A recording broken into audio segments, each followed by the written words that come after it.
Welcome. Thank you for coming. Welcome to the party. We want to take this time, this precious time. Excuse me.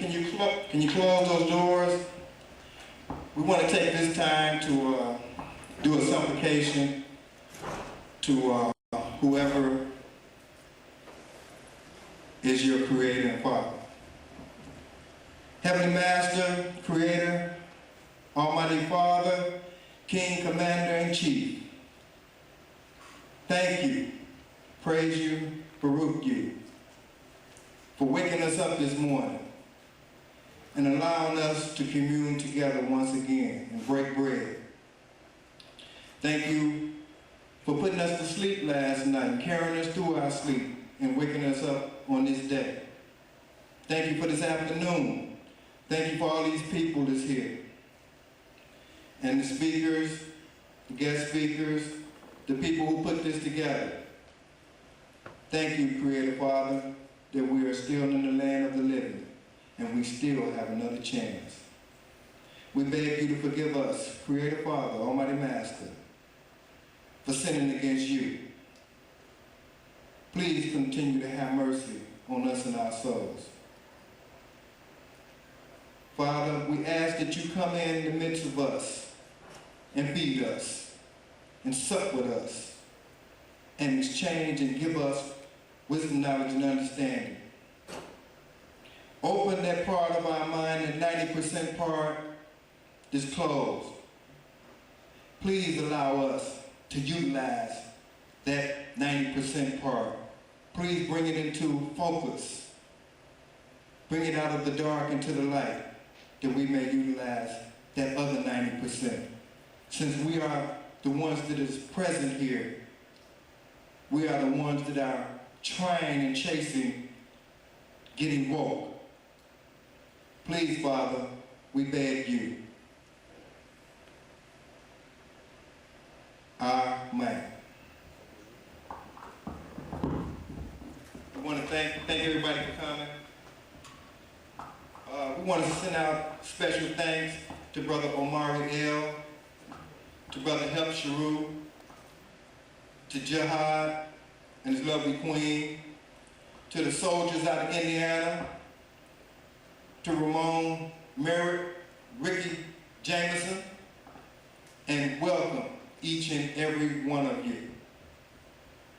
You know, I was on my way here this morning and I passed the cemetery and I said, thank you, Father. Same thing I just said. Thank you for allowing me to be in the land of the living. If there's anybody in the audience that's dead, please stand and be acknowledged so that you may be resurrected. That was a joke. We want to bring out Brother T. Jabali L. And we want to welcome you again and thank everybody for coming, and may you be fed. Jesse. Islam. Islam. Islam. Islam. Islam. Islam. Islam. All right. Looking live here. We're going to ask that everyone set aside your beliefs and give the attentive ear. Take out your pen and your pad. Take notes. There's some information going to be given here tonight or this evening. I want to read a quick excerpt from Brother Tarik Bey's book titled Moors and Masonry. And it begins. Greetings of love, truth, peace, freedom, and justice are respectfully forwarded to the descendant sons and daughters of the ancient Moabites, Moors, with a sincere acknowledgement of the works and instructions placed before the absent-minded and mentally enslaved heirs of this sempiternal birthright inheritance. The following are names of some of the preachers, presidents, wizards, and keepers of the great lost estate of the Dominion of Africa, being ancient Mexico, the Moorish Empire. These preachers, wizards, keepers of the North Gate, have been and are, according to the present dispensation, contemporary assigners, not to be confused with the true heirs, sovereigns of the realm, who have been sore keepers and oppressed. Those preachers and wizards, past and present, assuming wardship tenure, political positions over Maghreb, are hereby put on notice by the conscience among the heirs of their having strategically set times of official duties in accordance with the cosmologically guided rulership over the hereditaments of the fallen Moors, the great temple of the moon and the sun, Maghreb, Al-Aqsa, meaning Morocco, the most extreme west, now sits well into the light of the age of Aquarius, well attended by Saturn and Uranus, positioned in guardianship over the North Gate of the universe. It is spoken, so mote it be, concerning the great sealed government, Moorish founders of this great republic of the North Gate, and its true descendant, its true destiny. It must be known and understood by the heir apparent that there are only 9, not 13, 9 that provided ratification of the covenant of the Continental Congress, beginning with the first state's ratification, being Delaware. On the 6th day, December 1787. Correlate this time with the Treaty of Peace and Friendship between Morocco and the United States Republic, North America, as commissioned under the authority of the Sultan Sadiq Muhammad of the Moroccan Empire in the year 1784 AD. This, the world's longest running treaty, was finalized and sealed in the year 1787 AD, corresponding to 1200 MC, Moorish calendar year. The minister plenipotentiary assigned to represent the plenary powers for the United States Republic were Benjamin Franklin, Thomas Jefferson, and John Adams. Thomas Barclay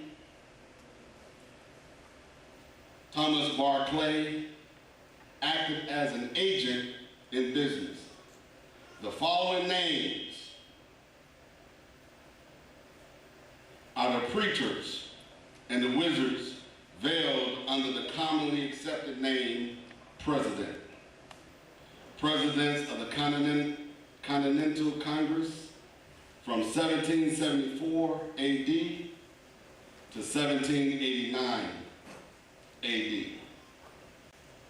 The first president being Peyton Randolph, Henry Middleton, John Hancock, Henry Lawrence, John Jay, Samuel Huntington, Thomas McLean, John Hanson, 1781, and the first president of the United States Republic in official operation under the Constitution and the Great Seal.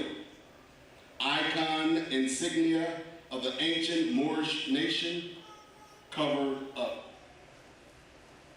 Elias Boutnot, Thomas Mifflin, Richard Henry Lee, Nathaniel Gorham, Arthur St.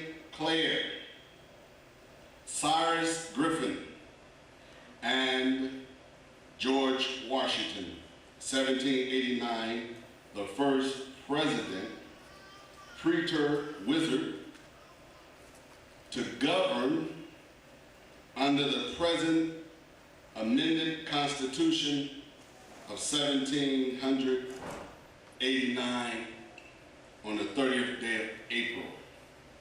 Without further delay, I bring you Abdullah Talib Mosey Bey. Islam! Islam! Islam. By the way, my name is Daweed Nahmiel. We ask you please to put your cell phones on vibrate, and please hold your questions and write them down to the end, because we want to go through this whole thing so everybody, the whole message will be given to you. Islam.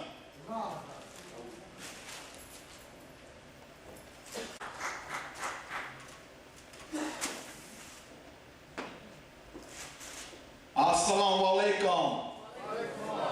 Veda Mekum. Miyam is the response. Come into the light. Veda Mekum. Miyam. I shall come. It is a pleasure to be here today in the Moorish territory, where the European foreign private corporation called Chicago, Illinois. I know we've been conditioned all our lives to refer to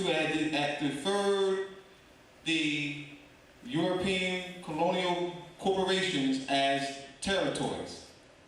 We've been flashed with maps in schools.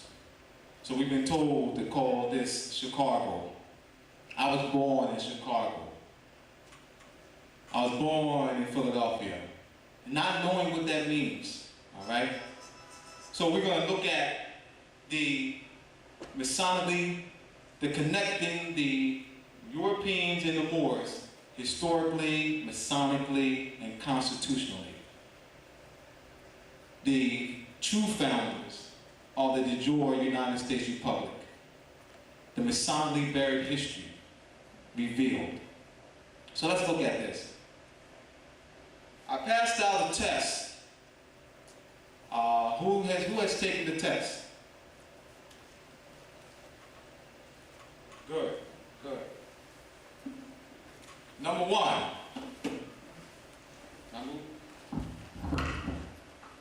Who has number one?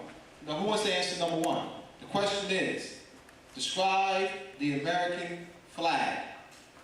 Describe the American flag. The American flag with the red field with a 5-pointed green star.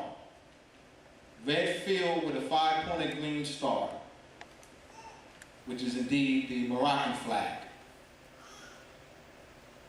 Number two.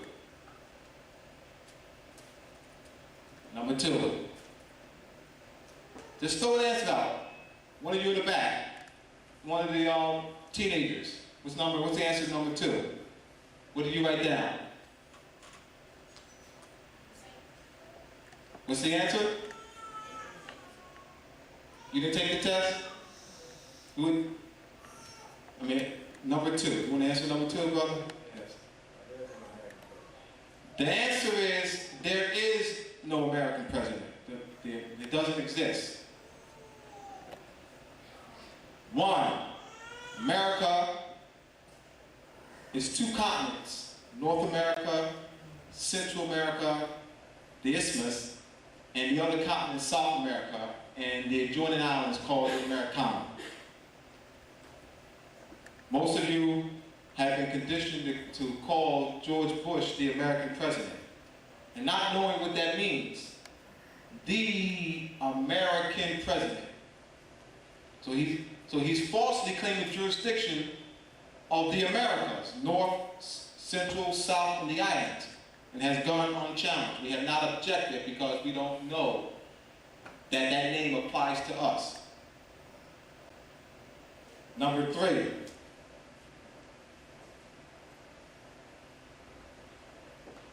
me put this up.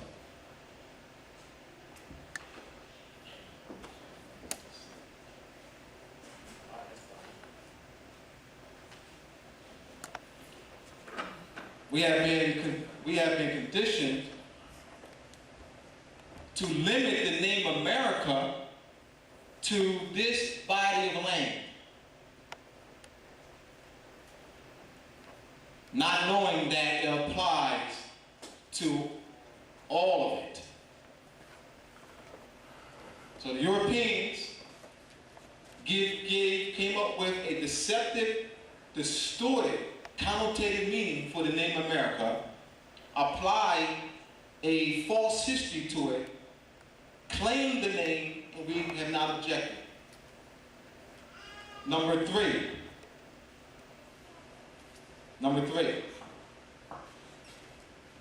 Anybody in the back? List 3 American states. 3 American states. No one knows any American states? No one knows any American states? I'm holding the brother off because he has an advantage here. I'm holding him off. No one knows any American states? Yes. What's the answer? Yucatan.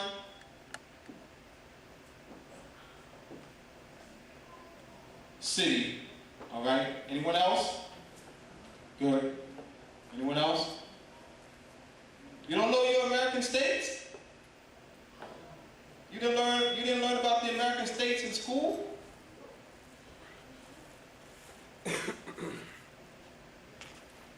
All right. Let me name 3 American states. Illinois,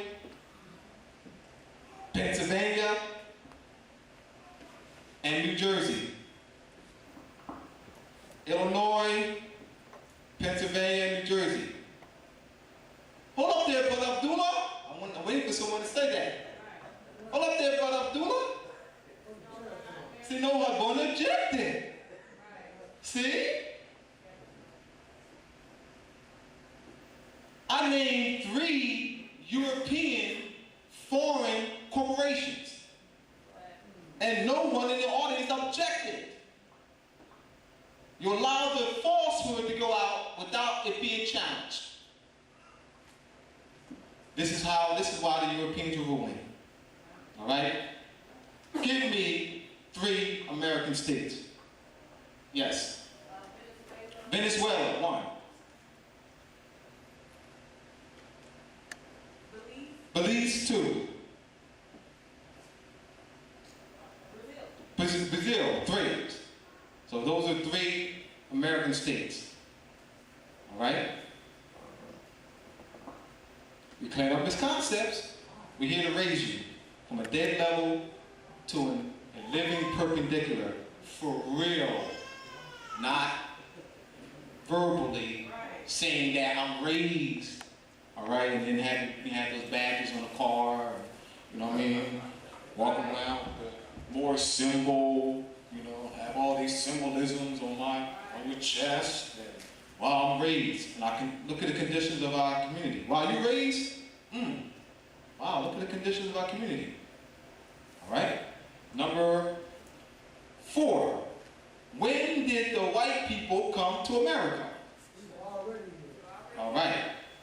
The white people have been in America for over 50,000 years. White people have been in America for over 50,000 years.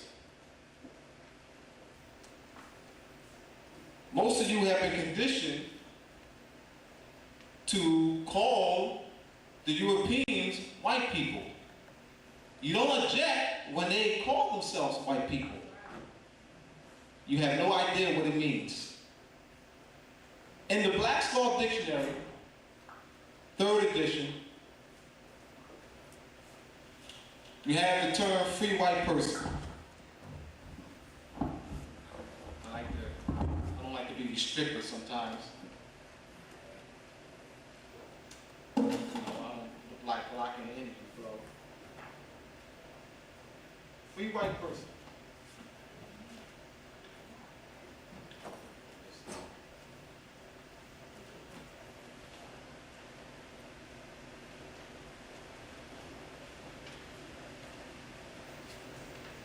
This is the reading from the Black's Law Dictionary, 4th edition revised.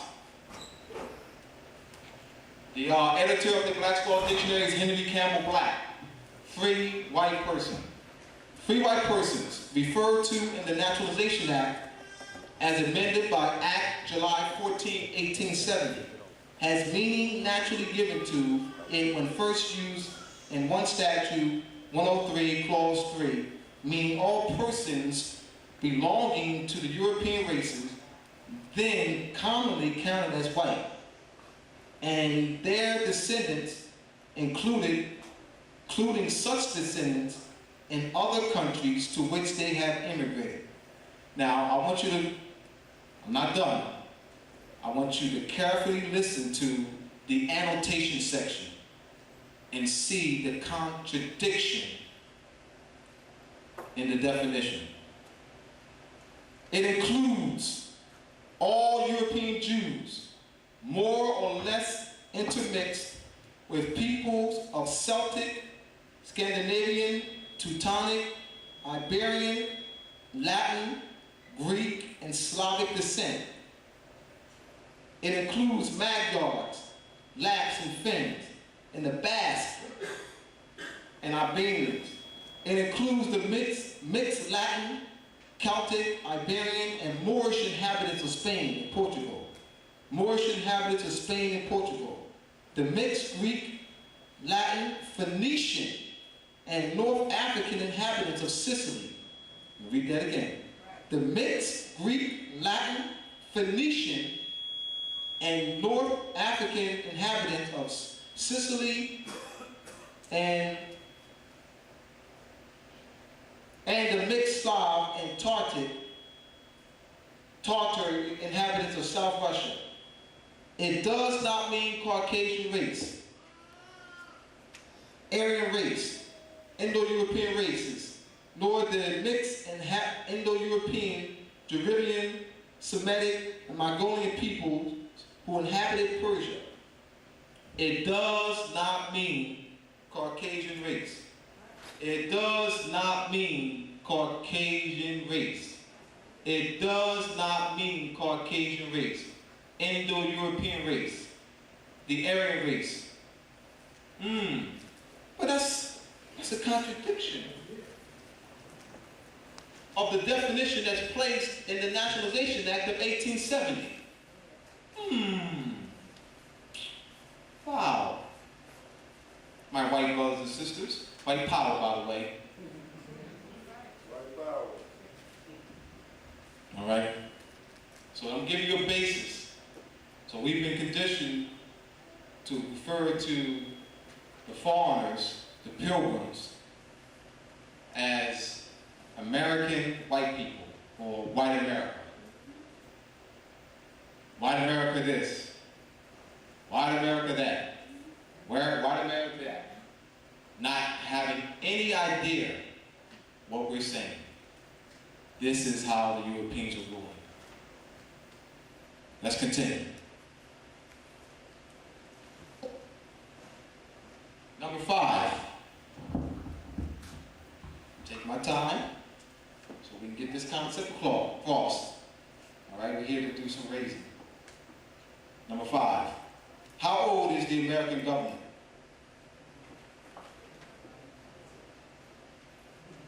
How old is the American government?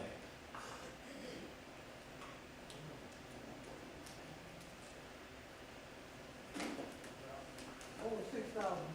Over 6,000?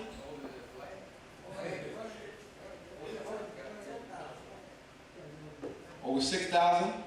All right. Over 50,000 years. You're going to find out, as later on in the part of the lecture, that the Moroccan Empire extends throughout the entire Americas and what is now known as the continent of Africa. The Moroccan Empire, Masonically, dialectically called America. Describe the United States flag. Describe the United States flag. Yes, I know. No, that's the system behind you. So, I know. Go ahead, describe the American flag. I mean, the United States flag. Red, white, and blue. Go ahead, what else?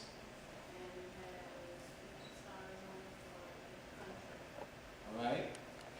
So we have somebody else with the, what is your answer? It also has the yellow fringes around to represent maritime law, what they do with the non-common law. The United States flag. Do we have another answer?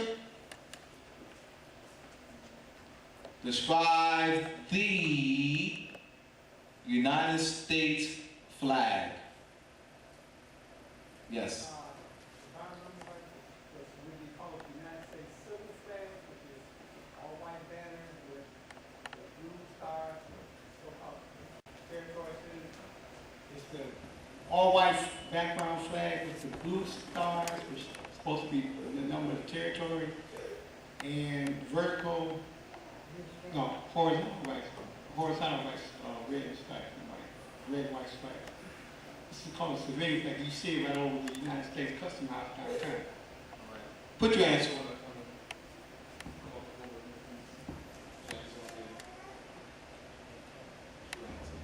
Okay, I said the United States flag was the horizontal stripes with the stars representing those colonies, as well as the yellow fringes representing maritime laws. That's what they do. They don't do with common law. Anybody else? Yes. The red flag, white field, and center with green tree. The continental flag, the continental United States flag. All right, the continental United States flag. All right, that's the United States flag.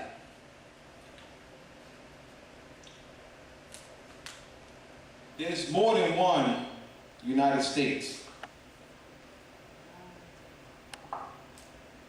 Say, the implies that there's one.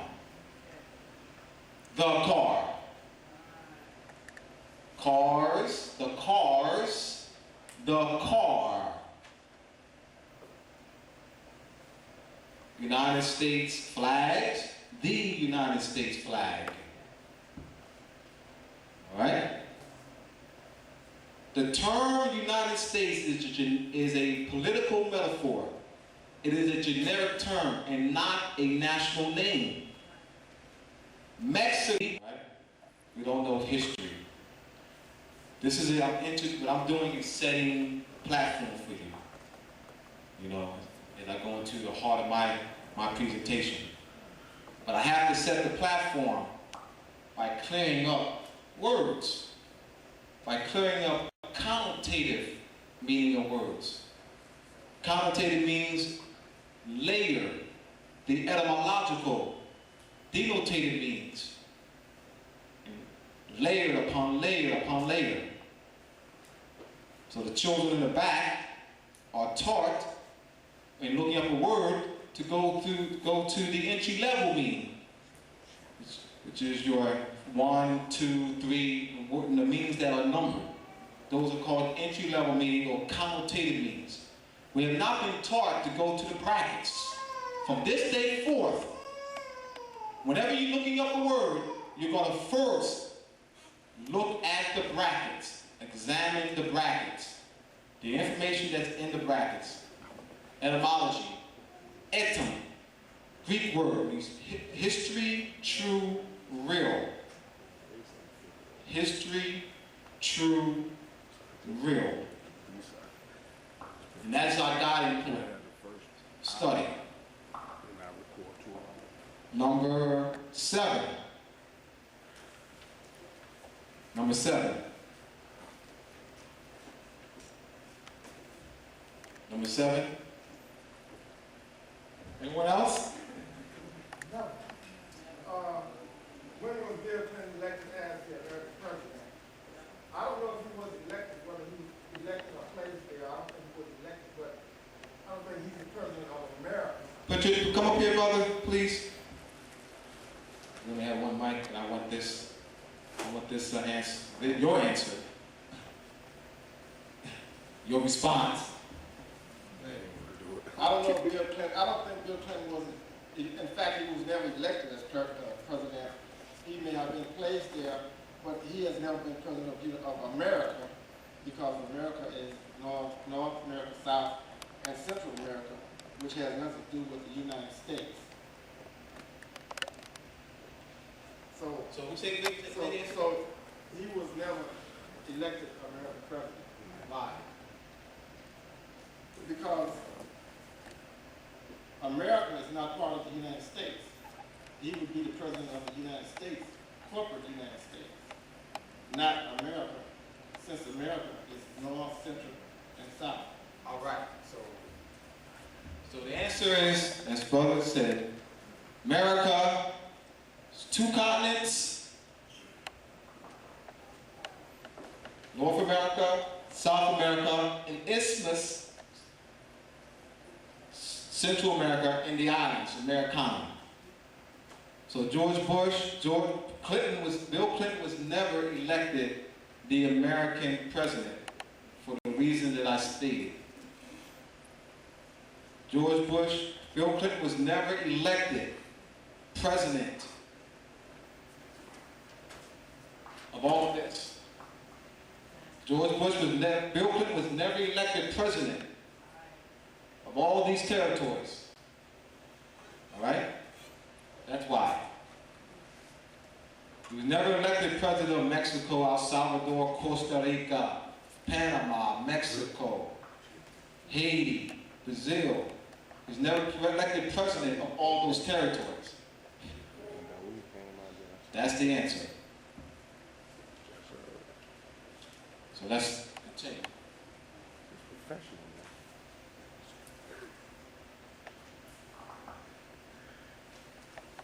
Moving on to the heart of my presentation.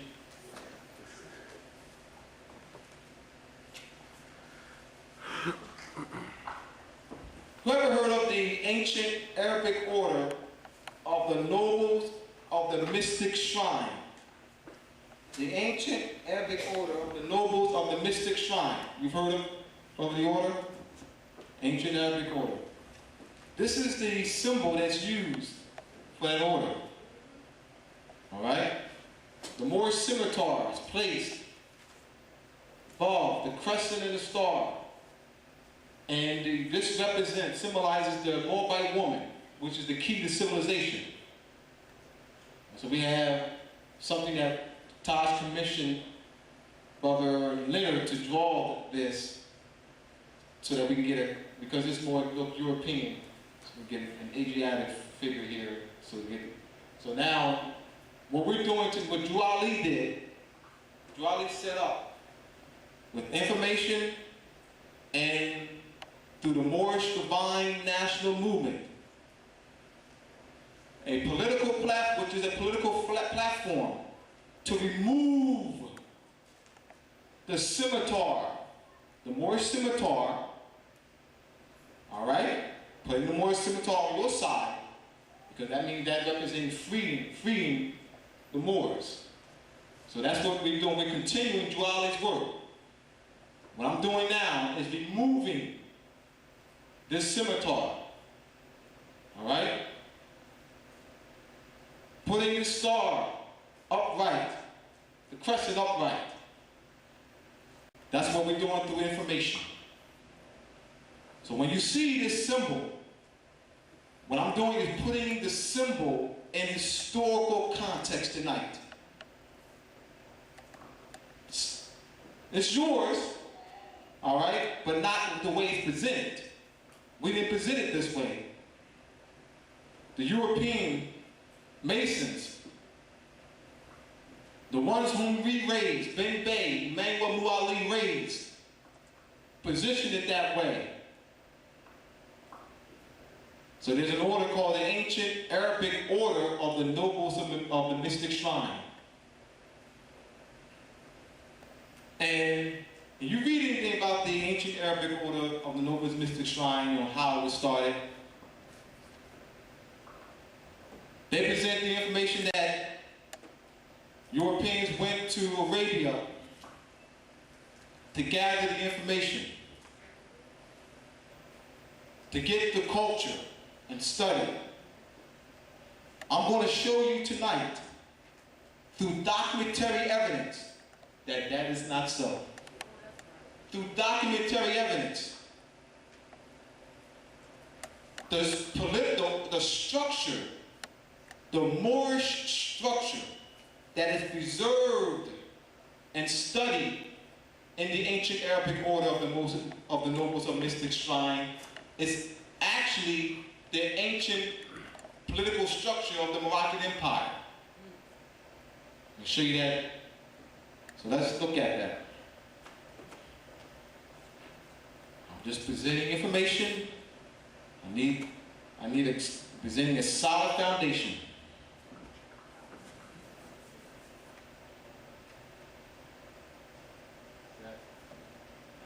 That's correct. That is the structure that's used in the ancient Arabic order of the Nobles of the Mystic Shrine, the shrine. The imperial divine. I'm going to show you treaties, few treaties with divine in it, dating back to the 1660s. Let you know that Europeans did not get this from Arabia. This is they're preserving in the ancient system of the Moroccan Empire. The Moorish divine, the imperial Moorish divine, is a Moorish council of state. So the Europeans adopted, preserved it, and they established this. They're preserving this and they operate on this structure in their order. All right? That this is a more ancient structure. So our ancestors had set up a political structure here well before 1774. Well before 1774. I'm not starting with 1774. I'm not starting with John Hanson. I'm not starting with John Hanson. We got to go back. We got to go back I'm showing you that there was already an ancient political structure before the Europeans were transported over here. In the 1600s, during the formation of the colonies. I'm gonna go back. I'm gonna give you some. I'm moving ahead of myself. Let me give you this.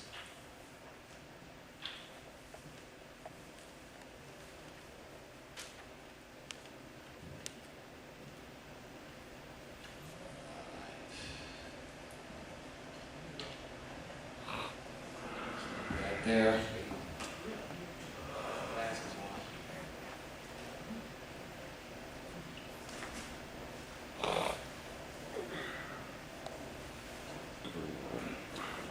on. I can't find one of my sheets here.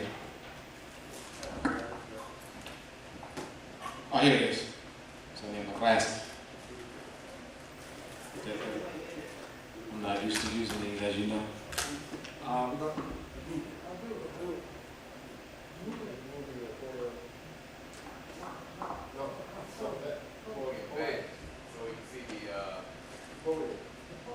What do you mean? Move the podium.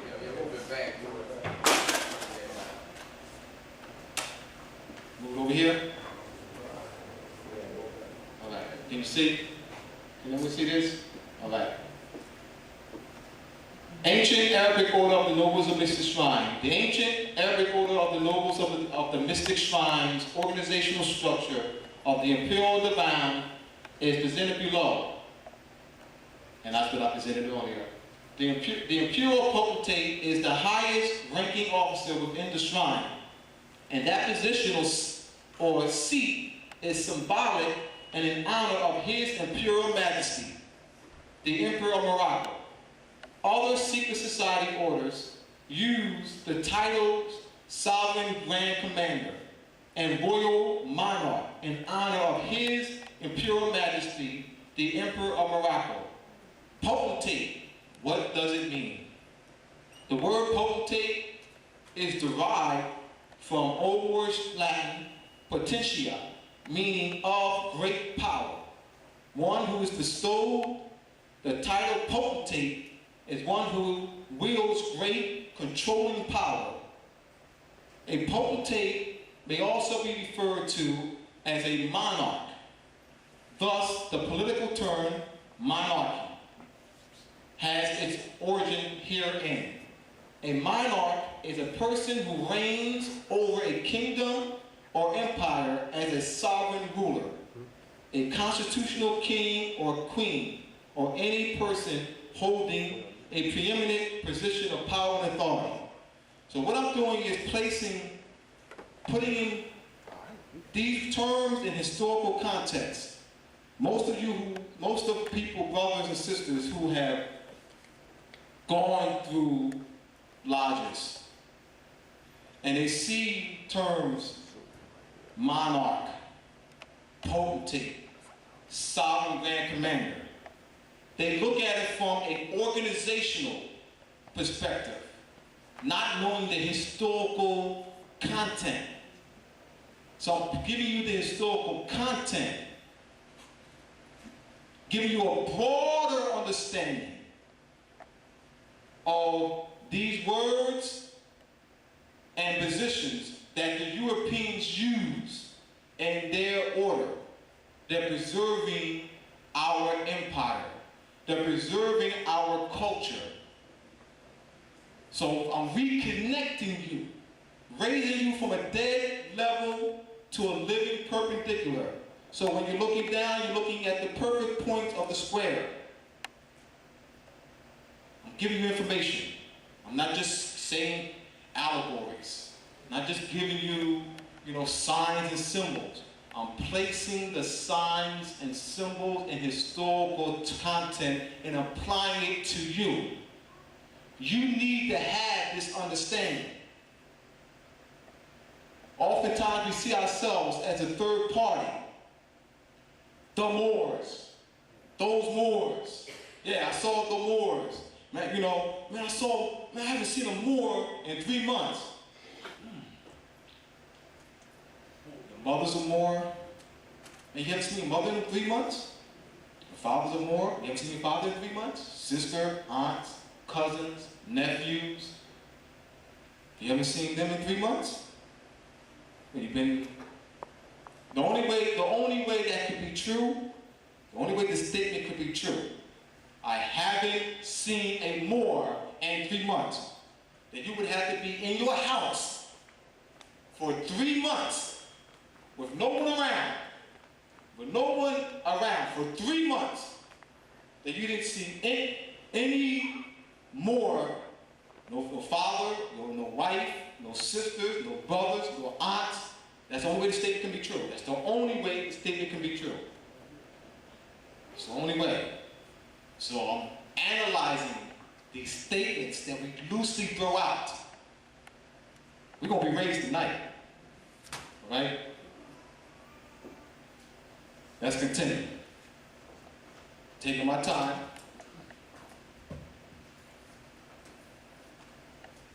The key is to give you substantive information. The historical and political origin of the imperial divine of the ancient Arabic order of the mystic shrine.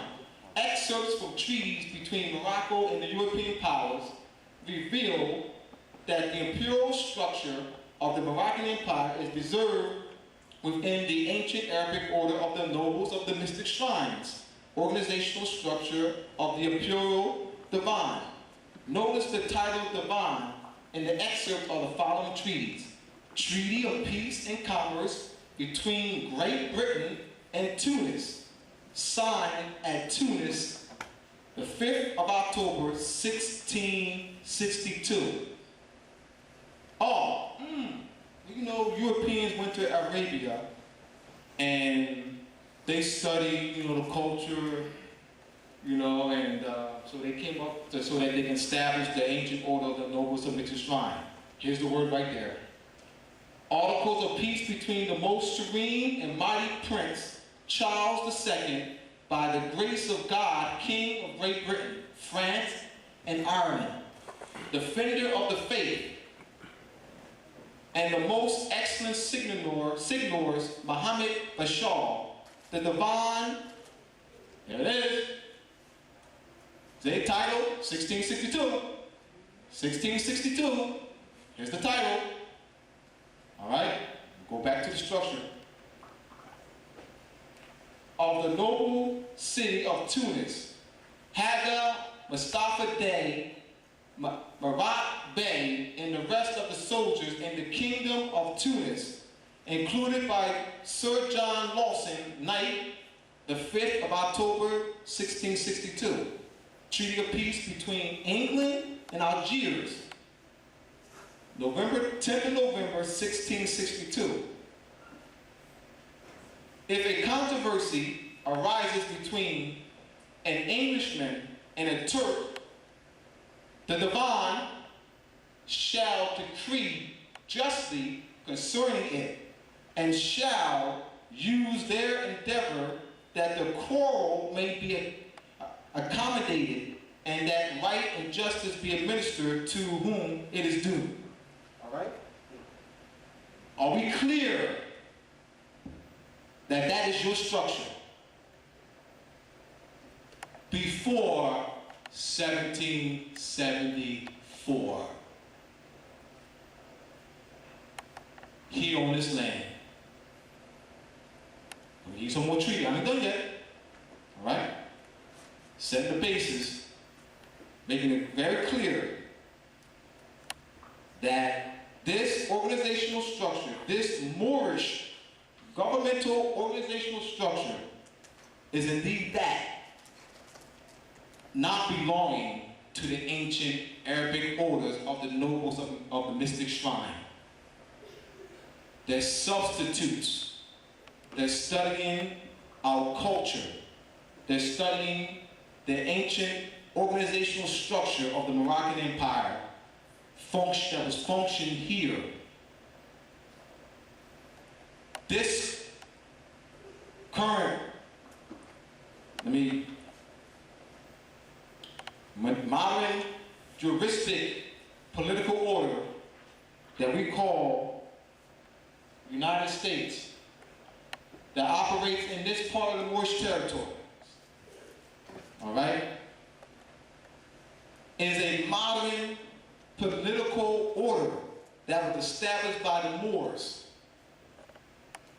Ben Bey, Emmanuel Muali, set up longhouses, which are today called Masonic lodges, and taught Europeans Masonry, which is astrology, cosmology, the numbers, the scientific meaning of the numbers 0 through 9, the 12 signs of the zodiac, as being the foundational knowledge of political, governmental structure and function. Without that knowledge of Masonry, which is more science, you do not know government. So understand that the founders of this United States that operates in this area are us. That modern political order, once again, is an extension, represents the culmination of a series of wars dating back to the Punic Wars over 2,000 years ago. The Battle of Tours, 732, the Crusades, the Inquisition, and there's several inquisitions, particularly the Inquisition against the Moors, called in European reconstructed history as the Spanish Inquisition. The revolutions took place, one that took place in France and here. So we wanted to end the series of wars. So we had to make concessions for the Europeans. We had to bring them into an already organized political structure. Here you go, the imperial divine, an already organized political structure here on this land. Let's look at some, say, Brother Abdullah. How do you know that this is Morocco? I'm going to ask questions that have been posed to me over the years. I'm also going to ask questions that I asked myself as I was doing this research. In the documents, because as I was doing this research years ago, starting back in 1995, I was looking for something that read the Moroccan, that the name America or the Moroccan Empire is in America. And I was looking for statements like that. You're not going to see any statements like that. So then I had to think a different way. All right? Looking at timelines.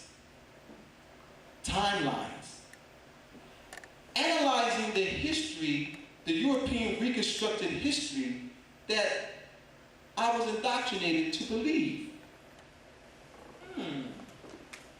Europeans came over here, set up colonies. They had wars with the Indians. Then I'm looking at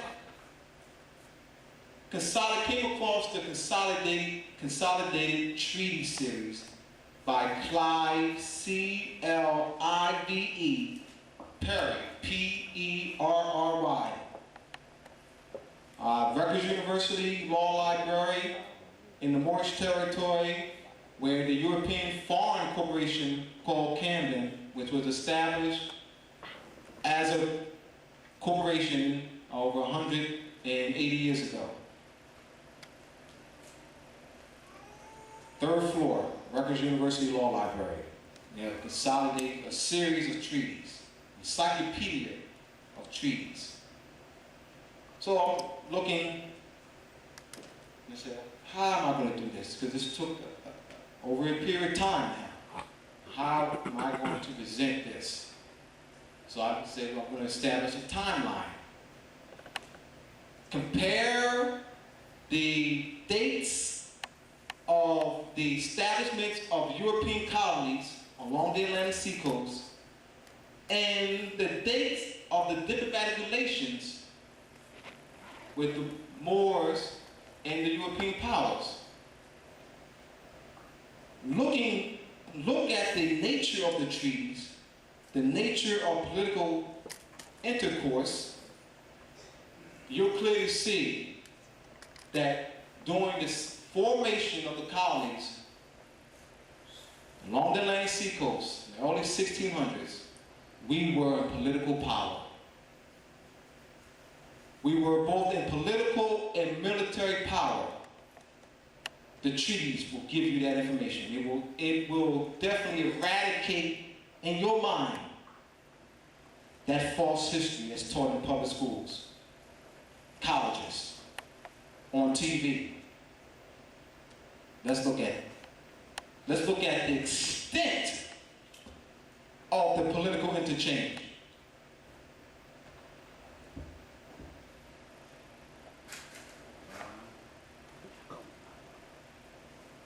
Treaties first.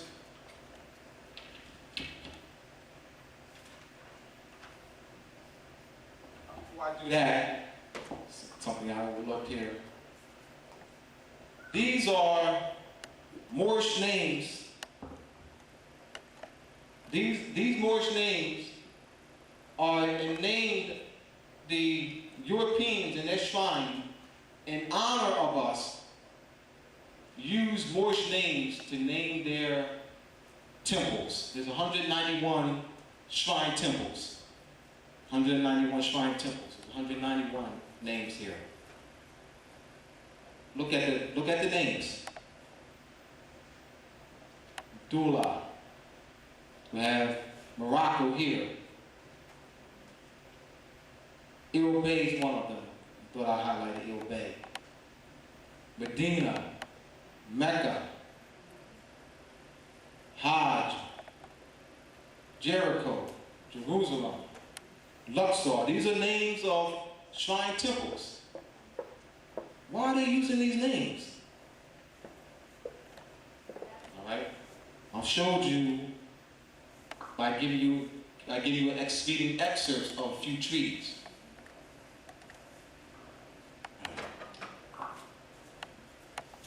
See, I'm not used to using this, but that's all right.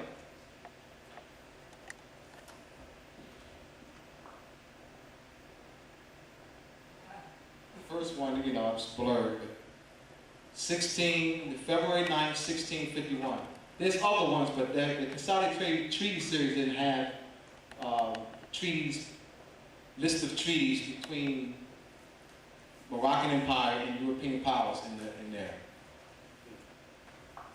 1651, 1657, 1659, you have treaty between Netherlands and Morocco, treaty between France and Algiers, treaty between Netherlands and Tours and Tunis, 1666, treaty between King Charles was the second King of England, and the Prince of Western Barbary, Morocco, signed at Tangiers. Looking at March 11, 1679, treaty between France and Algiers, signed at Algiers. And you read these treaties, look at the nature of the political interchange. Europeans, the treaties were before that. Look at the extent of the relationship. Just look on surface. All right? Look at the extent. I'm not done yet. Look at the extent of the diplomatic relations during the time period in which the colonies were being formed. So they didn't have any relationship with the Moors. They didn't have any relationship with us during the formation of those colonies. The way they present these stories that they came here and set up shop along the Atlantic seacoast.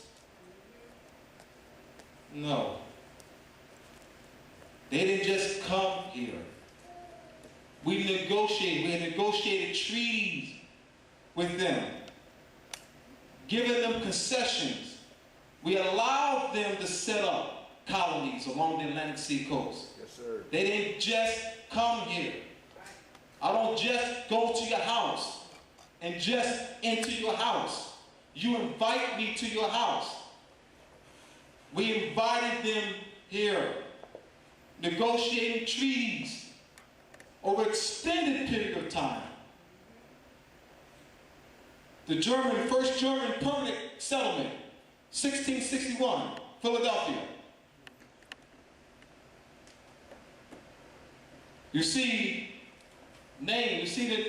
look at the European nations on which we treated. England, France, Germany, the Netherlands, Sweden.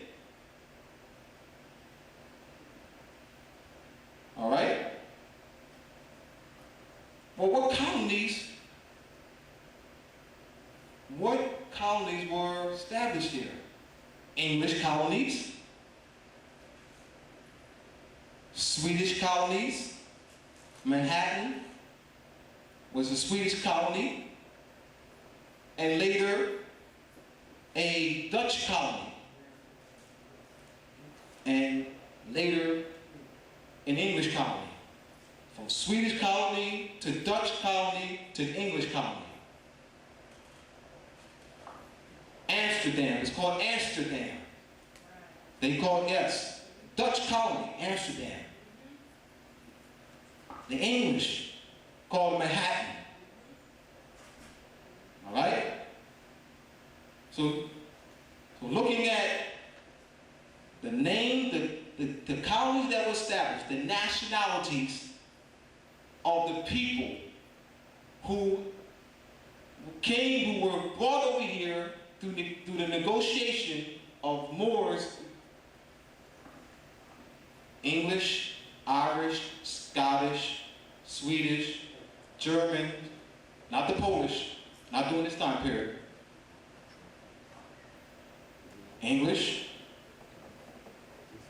the Dutch, Scottish, the Swedes, Germans, the Irish. Look at the treaties. Continue.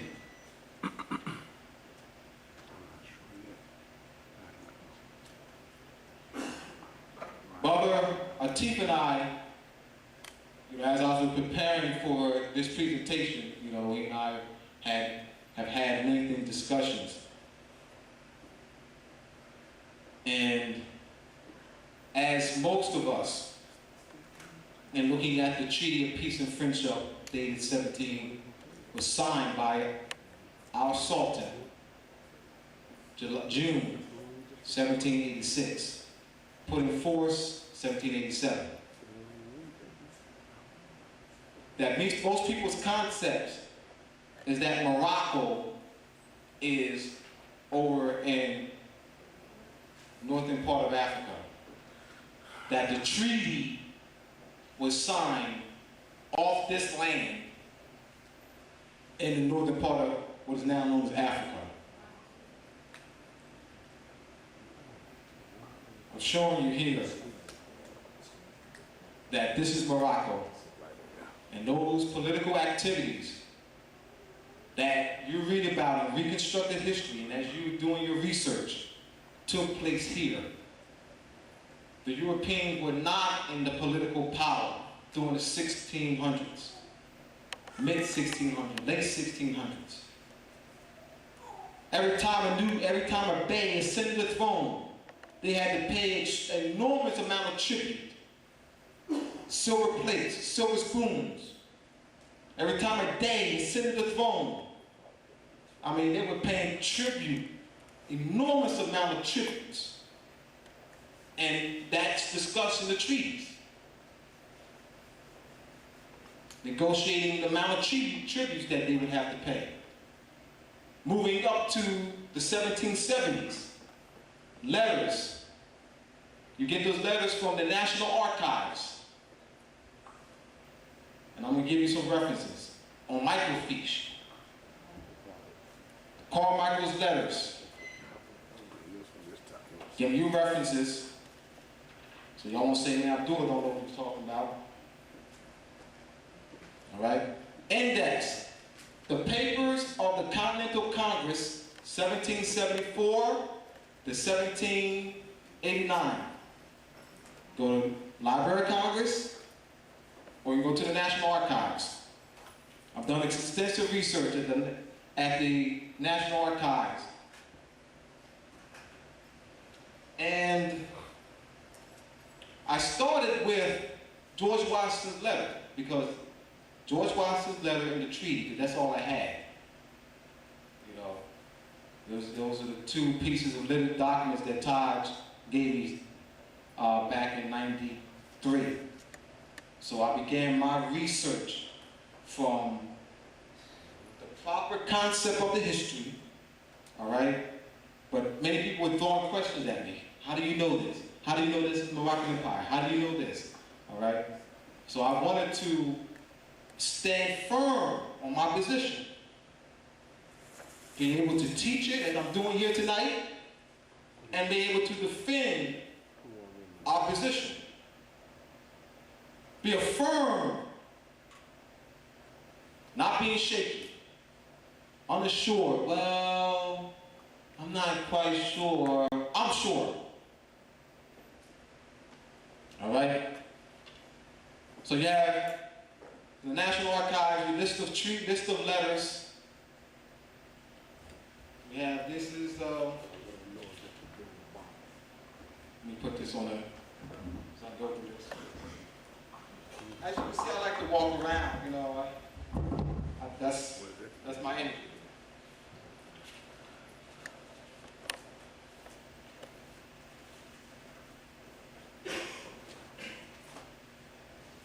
These are papers of the Continental Congress, letters received from William Carmichael. Letters received from William Carmichael, 1776 to 1791. 1776 to 1791. So this is a collection of letters that William Carmichael had in his library. And those letters, in fact, I'll read a few of them.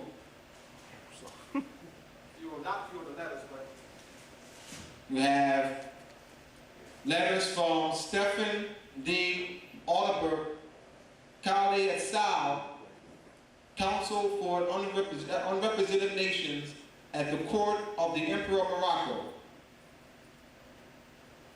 There's no date on that one. Microfiche, the number, the reference, and the microfiche section of the National Archives is M247 R125 I98 page 272.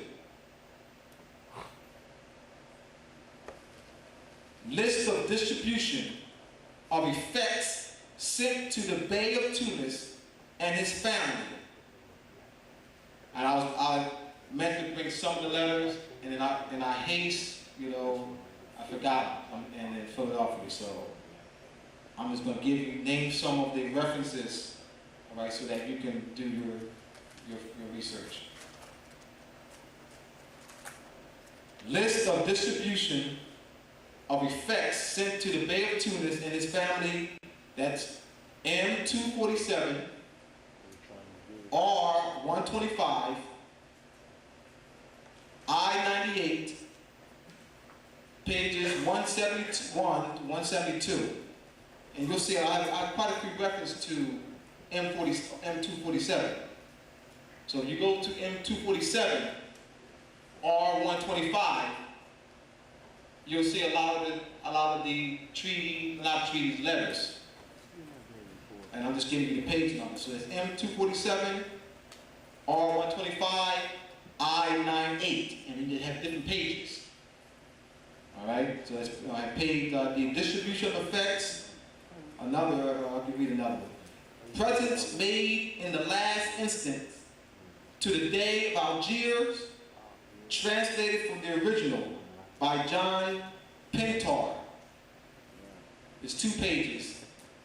M247, R125, I98, pages 130, 230 to 231. Account of the presence of the King of Morocco distributed on occasions of the peace in 1767. M247, R125, I98, pages 140 to 143.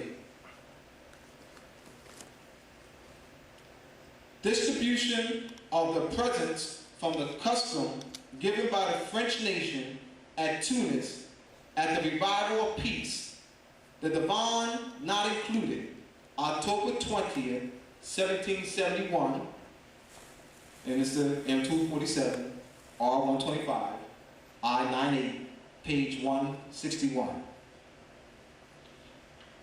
Lafayette, Marquis de Lafayette, memorandum, tribute paid, go to the Bay of Tunis, October 28, 1771. That's in French. M247, R125, I98, pages 108 to 109. Account of different presents extraordinary which the Emperor of Morocco received from different powers at the end of the year 1772. 3 pages, M247, R125, I98, pages 147 and 148. Account of the present remitted in 1774, Sweden, on account of the ascension of the actual bay, M247, R125, I98, page 138. All right, I'm doing this to give you references. All right, giving you documentary evidence so that you can have a solid foundation to which to argue. At the airport coming here, Friday, last week, I showed, took me 45 minutes to get through. In fact, I nearly missed the plane. I showed my international road travel, and on the side it reads, Our Moroccan Empire. Our Moroccan Empire. So they asked me, I was asked several times, do you have any other form of identification? Driver license. I was asked several times, the same question several times. Are you sure you have any other forms of identification? Driver license, credit card, etc. All right? So, it was 3 Europeans there, and one of them asked me, and looking at the identification, do you have a passport? How did you get into the country without a passport? So I already knew the nature of the question. The nature of the question is that the assumption is that I was born in the Kingdom of Morocco, born and raised in the Kingdom of Morocco, all right? And so they want to know that how do you come here without a passport? All right? That's the nature of the question. That's the assumption. And I said that this is Morocco. Huh? I said, oh, I understand. I can understand why you have your eyes lit up wide. Because you have been indoctrinated in public schools that the name America is derived from the name Americo Vespucci, thus the name of the country. That's not so. The name America has a much ancient etymological origin. It is a dialectical, this is what I'm saying to him. It's a dialectical corruption of the name Morocco. You're in the Moroccan Empire. I didn't have a Federal Reserve note on me, or one note. All right? And I said, on the back of the Federal Reserve note that you call the dollar bill because of, political trainings in the public schools, there's an obverse and reverse seal of this nation. The pyramid is the great seal of this government. The eagle is the reverse, the daughter side. All right, so they asked me, well, what name? So that was established. They said, you're Native American. I said, yes. I'm Aboriginal and indigenous to the land. Yes. So that's been established. All right. So we already got out that I, born somewhere else in the Kingdom of Morocco, and that was already got that out of the way. Well, you sure you don't have any other form of identification? Well, what name is on the birth certificate? All right. Now, when I sent my paperwork to the Social Security office, it has Abdullah Mosibe resolves, gives back the European name to the Europeans. Wayne gives back Wayne Washington to the European powers. All right? So they type up Abdullah Mosibe, that's going to come up. So I don't run from that. They ask me the question, I'm going to answer the question. One, there's no name on that negotiable instrument. It's an it. The legal fiction and not a name on the birth certificate is Wayne Brockington. Well, is that what your mother named you? Brockington. The English name was forced on my family. I'm famous in the airport, at the church spot in the airport. Because they asked me, I gotta defend this. If I want to come here and give a lecture, I gotta stand on what I know. I gotta defend this in public. I just can't come here and give a lecture and tell you, show you through documentary evidence that this is the Moroccan Empire. And not be able to defend it when I'm called upon to defend it. This is the Moroccan Empire. Make it very clear.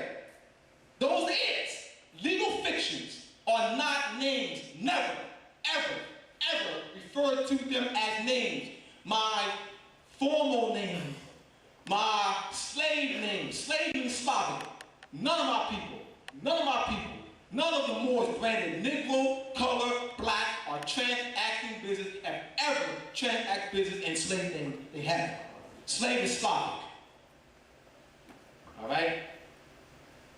Once known as the name that I used to go by, never refer to them as names.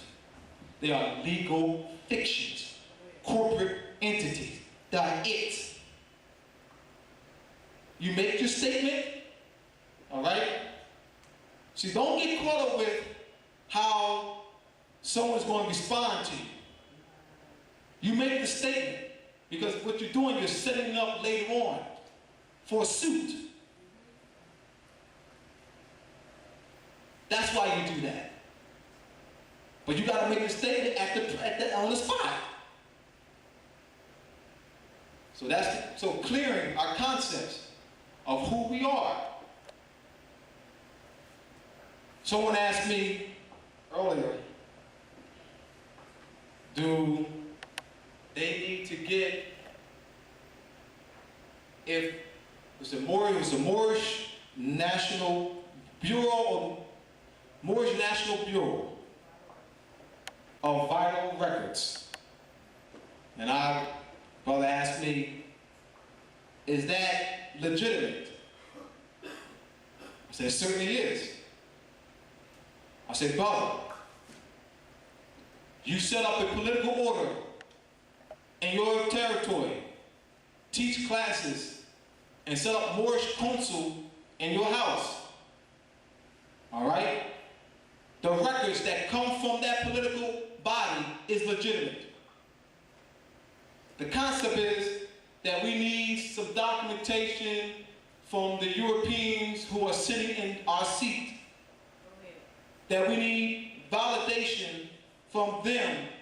So if you don't have a documentation written by them, structured by them, sanctioned by them, whatever you do is not legitimate.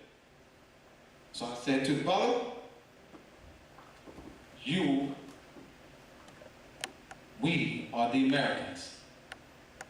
We are the white people.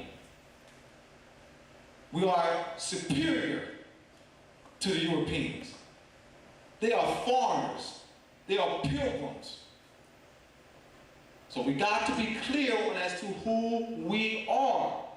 And a lot of the questions are based on the fact that we're not quite sure. All right? We've been conditioned all our lives, under the subjugation of Roman rule. And so suddenly, as we're waking up, we still view the Europeans as the white people, as the Americans, as the sovereigns of the land. And if nothing is sanctioned by them, it can't roll. It's not legitimate. You set up a Moorish political order because that the power in which to do that is derived from your birthright. That power is not derived from European. You cannot get that political power from the European. You cannot get that political power from someone who's subordinate to you in political authority. I know they're sitting in your seats, but that doesn't remove who you are. Right. Because I come to your house and throw you out of your house, it is still your house by birthright. You have the lawful, the Druid claim, rightful claim to the house.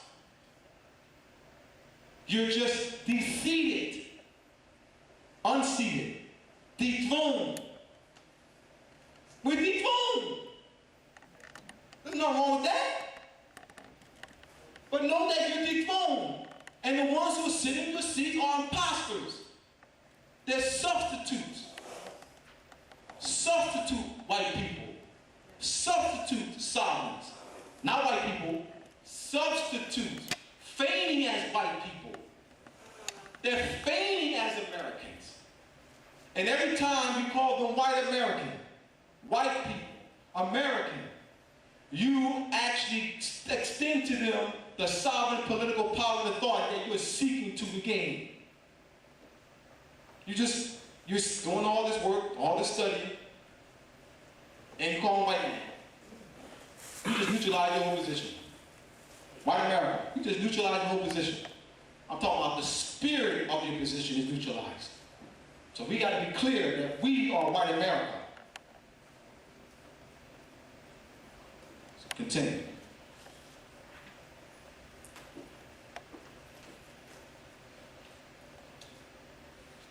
Now let's look at, I'm going to continue with these list of treaties here. Finish that. So add more. All right, just look at the extent of the diplomatic relations. Right? Before 1774. All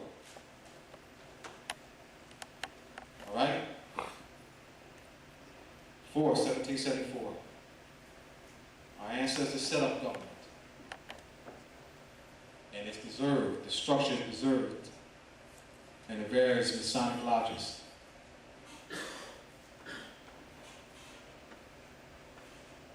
Let's take some of those down.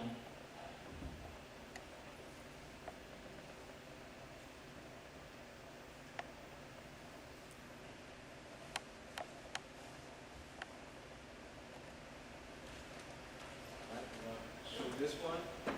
Yes. February 24th, 1740, is that the 42?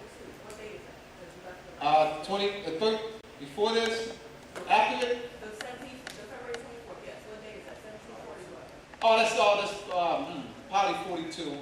43. Yeah. I don't now know. Oh, here it is, 42. Okay, thank you. Yes. Thank you for that.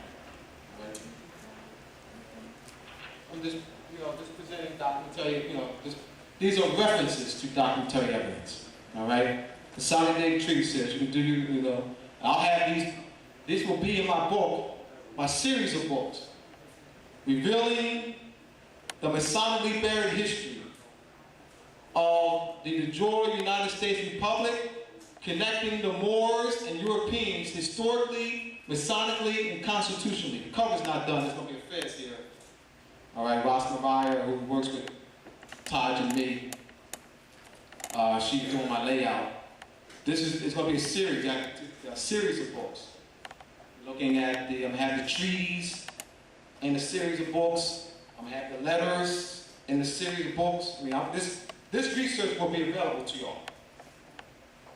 Treaties, letters, this book. All right, this will be available. All right, I've been working on this since 96, 97. All right, just getting my concepts straight. Means clear on the concepts myself. Reading, analyzing, discussing it.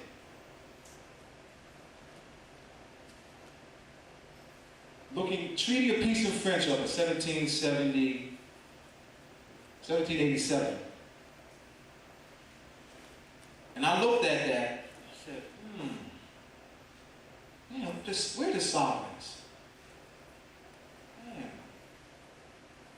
I said, because a few nationalized Moors during that time were saying that we need to set up embassies. I said, we're the sovereigns. See, I was clear on that. We don't need to set up embassy in our own land. Right? It's a legal, it's a negotiable instrument.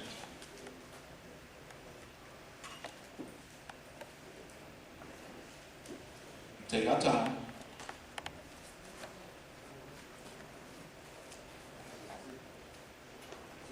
I gotta give you reference points. Gotta give you something that's substantive. Give you information that you can put your hands on. Point you into the right direction of study. All right, so what I'm doing here, it's not much, but the key is, the Tajas always say, give them key points. So I don't need to stand up here for 4 or 5 hours. If I just give you key points of information and putting the information in a structure that relates to us. Right? All right, on the back. Read the phrase under the period. All right, the Great Seal. The Great Seal. Read the phrase, prepositional phrase, under the eagle. Which side is the Great Seal of our illustrious government? Masonically called United States. But they left out the national name, Morocco. United States of Morocco. United States of Morocco. So the Europeans, by conspiracy, don't say the national name of this government. George Bush does not say the national name of this government. He leaves out the national name. It says United States. United States of Morocco. United States of Morocco. United States of Morocco. United States of Morocco. United States of Morocco. United States of Morocco. United States of Morocco. In the United States, no, United States of Morocco. And it's going to take us some time, I know. I understand. We're going to be a little unsure. I understand. Because we're going to look at the European reconstructed history as being the standard. We're going to analyze everything from the European reconstructed history. If the European doesn't say, when I went, to court, and, they said that we're not Moors. Wow. Descendant of someone who conquered our ancestors, who's oppressing, who's part of the Roman political order that's oppressing our people, said that we're not Moors. And you ran with that. Dad, man, we ain't Moors, man. Dad, man, the white man said we're not Moors. The white man said we're not Moors. Man, we ain't Moors, man. Shucks, man. So I went to court, man, that white judge said we're not Moors, man. So you don't know what you're talking about. See, Abdullah, man, you're dumb. Man, you don't know what you're talking about, Abdullah, because the white man said we're not Moors, man. Nah. You know what you're talking about, Abdullah. You know what I mean? And I'm not exaggerating. No, I may be up here looking silly right now. I'm not exaggerating. I'm not making it up.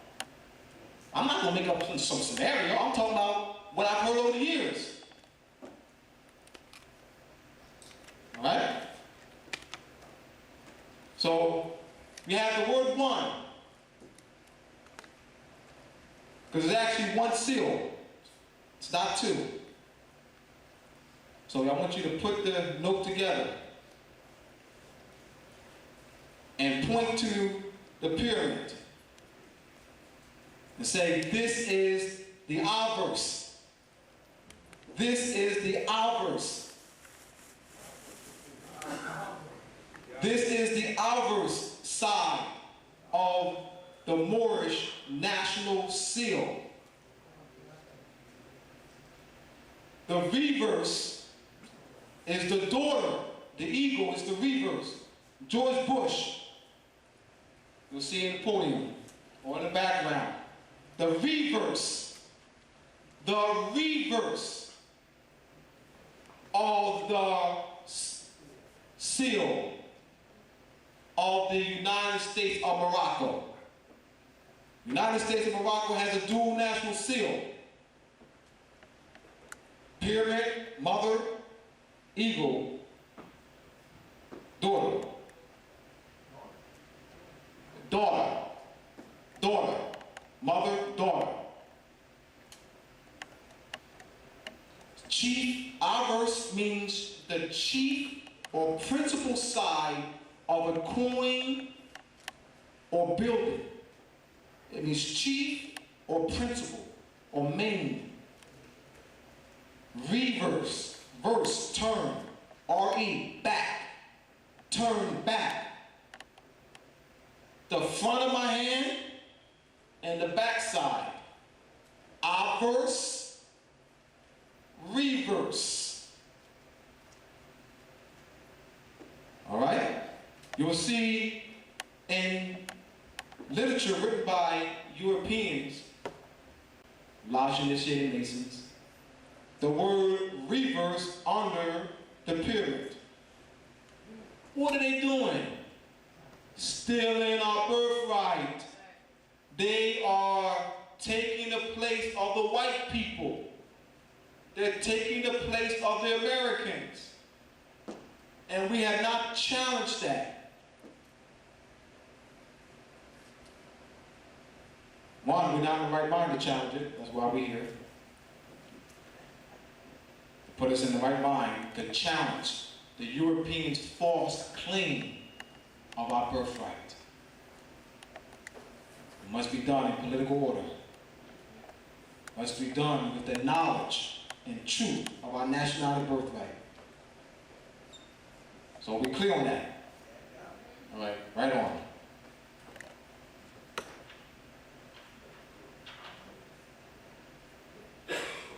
How much time do I have?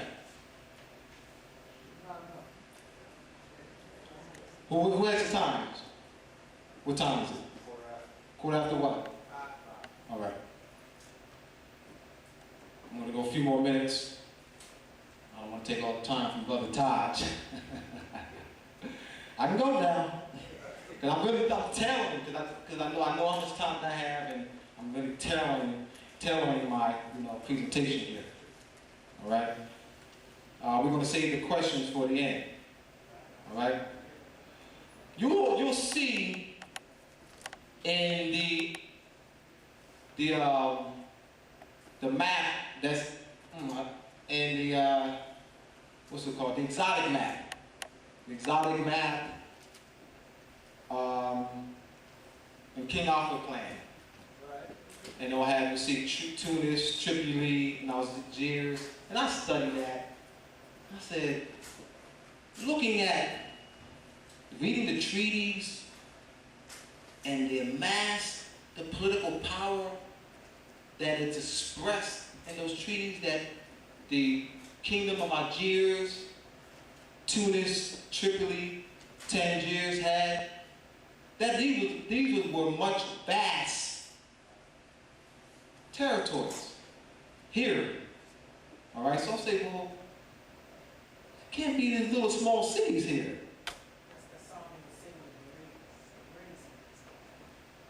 From the halls of Montezuma to the shores of Tripoli. All right. You ever seen the cartoon Morocco Mole, Bullwinkle and Morocco Mole, and Morocco Mole is wearing what? Is that done by coincidence? Wow. There's something to think about. All right? So I'm going to end here. And this is Brother Taj and I go way back. I owe a great deal to Brother Taj to repay. Father, I have my stepfather, now made his transition. He was a father to me.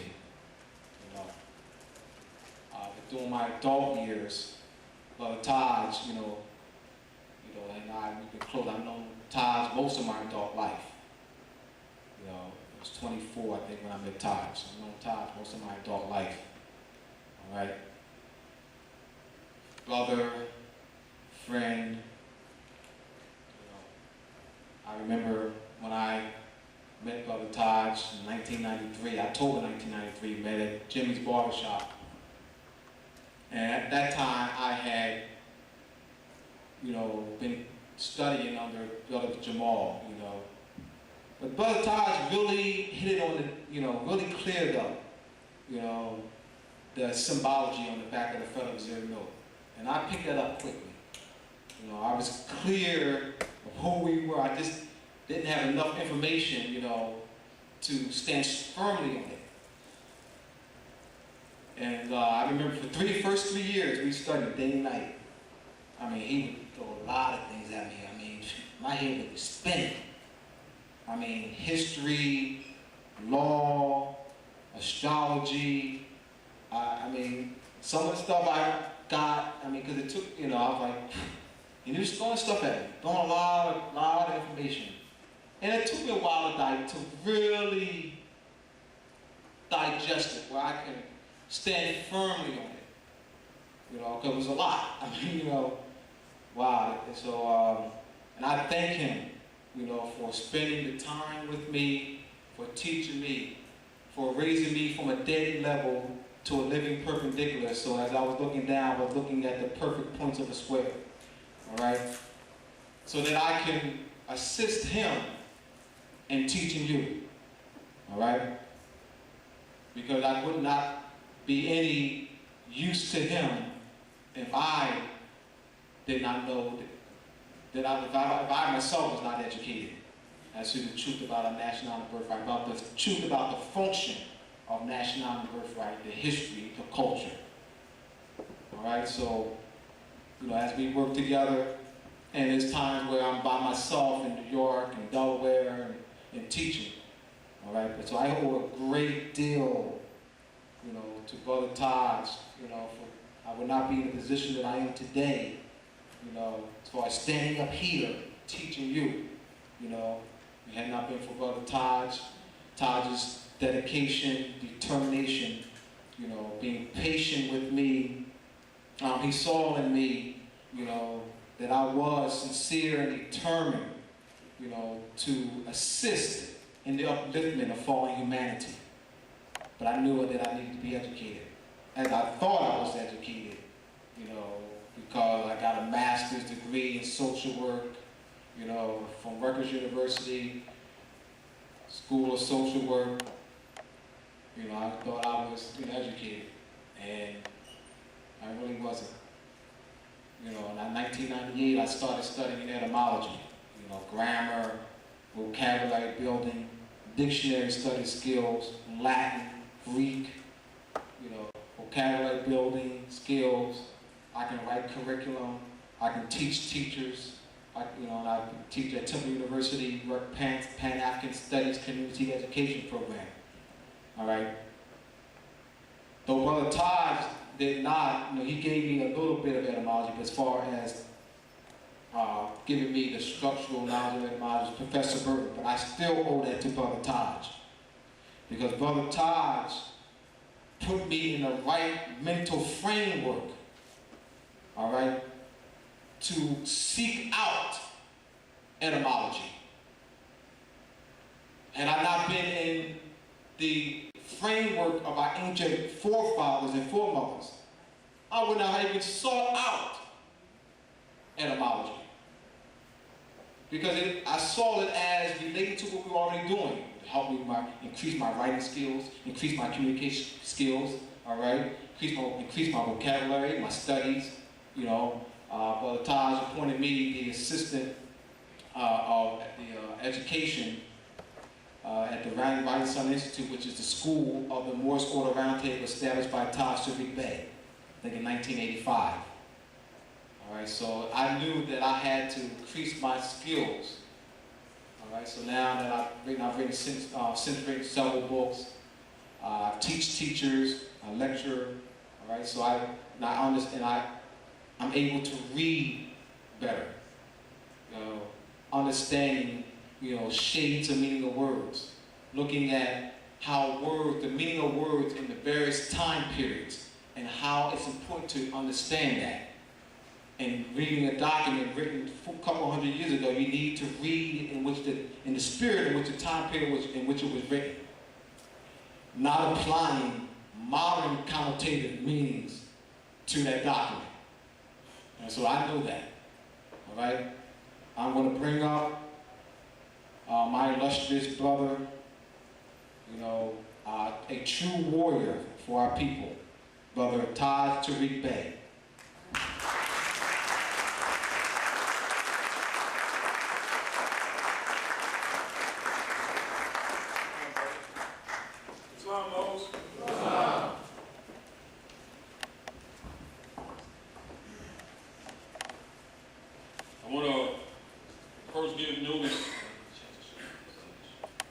give notice to everyone that Brother Abdullah came to the round table. I remember they were teaching him at, what was that spot that they were preparing you for the ministry? A church. I can't remember the name of the church. Community? Oh yeah, Sun Community Center in East Camden, Pennsauken. Yeah. Judah. Yeah. Judah Fellowship. community center, something like that. They were preparing him for the ministry, right? And so he came to the round table, and by him having a degree already, a master's degree, and he's always been skilled at bringing groups of people together. So logically, with the psychology of going to the church, he was defensive. He came with other people, and people used to come to my house. I used to give lessons 3 times a week. And I used to feed the people, and I would give them literature. And I did that for 13 years until I went broke. And I kept it up. And then we started holding round table at Brother Alim's place, who passed form. And he held the position of Haji for the round table. The interesting thing was Dooley was so strong and he had a good background. So, you know, the minister was a little upset because he's come to get this kind of information or whatever. So I said to him, I said, Abdullah, I'm going to give you some questions. I'm going to write them down. And I want you to take them to your minister. Right? Dooley, he can talk about that later some other time, but he took the questions around to the minister. He came right back around. Was it about 2 weeks, Dooley? And about that same time, he left the church. And he's been working ever since. And here he is now, since then. And since then, he's traveled many paths. He's taught many children. We founded the Rising Sun Institute. And we had a building, 711 Kane Avenue. And we bought the building from Old Elks. Now, and so it was already Masonically laid out. So it was already laid out according to the Circle 7. All right, now I remember over a period of time, because the building was empty, it had a grand staircase, beautiful building. And on the top floor, it had a room that had a glass dome with 12 lights in it, 12 glasses in it. And we preserved that for the sisters, and we call that the Zodiacus room, right? And I remember there was a lot of people used to come to my house, they'd be on the front step in the yard, up the steps, in the living room, in the dining room, and we used to do that all the time, and it was just too big. But I recall when we got the building, they had investors coming from all over the place, coming from New York and other places to invest in Canaan and Philadelphia area. And so logically, the buildings, just like you see some places in Chicago and Detroit and those areas like that, grand buildings, but no one has a finance big deal with them, like that. So they were coming in, and even small junk buildings were starting off, falling down on the ground, starting off $10,000, $15,000 at the beginning of the bids, right? And so the average people in the city couldn't handle it because they were giving $60,000, $70,000, and $80,000 for 2-story houses that was just ordinary homes. And you know, the people in the city couldn't, it's gentrification, you know what it is. So anyway, we had a meeting at the round table, and I was telling them the science of the Circle 7, not what they think they see.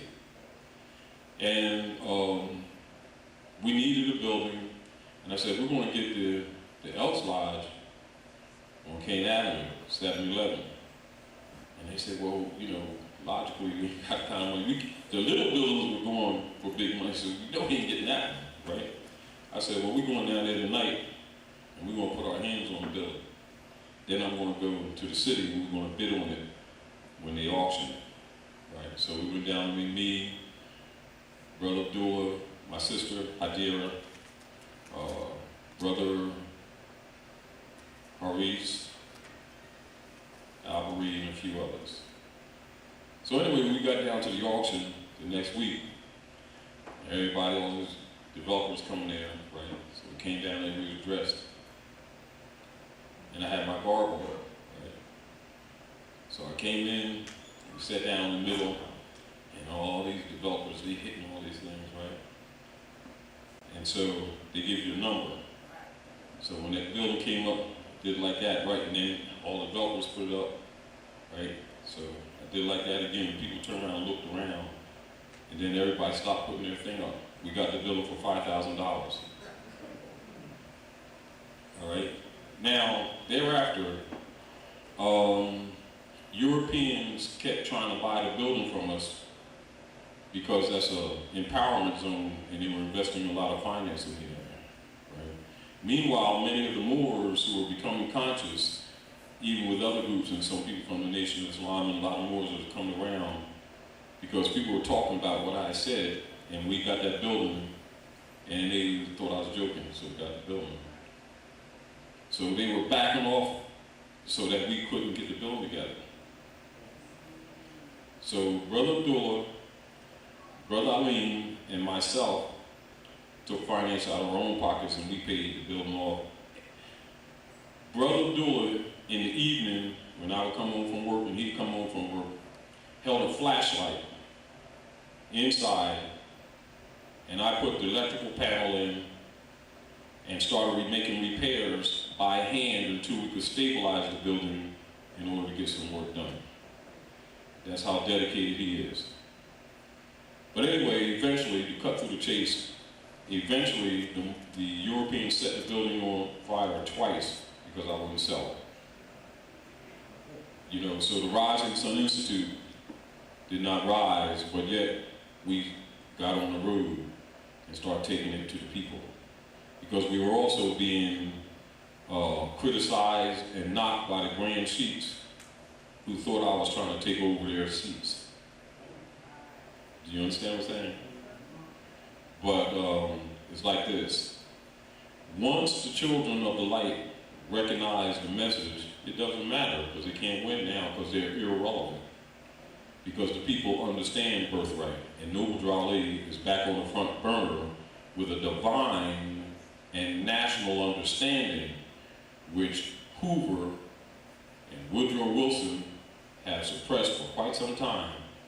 They thought they stopped him, but it's over now because Uranus and Saturn is in the house and all their stuff is coming down and no one can stop it. So let's get down to some lessons because we want to make sure that you all understand what birthright is, what nationality is, not what people, some critics have tried to imply that it ain't, or that it's a belief system. It is the consanguinity of your ancient mothers and fathers imprinted in the cells of your memory. It is your birthright.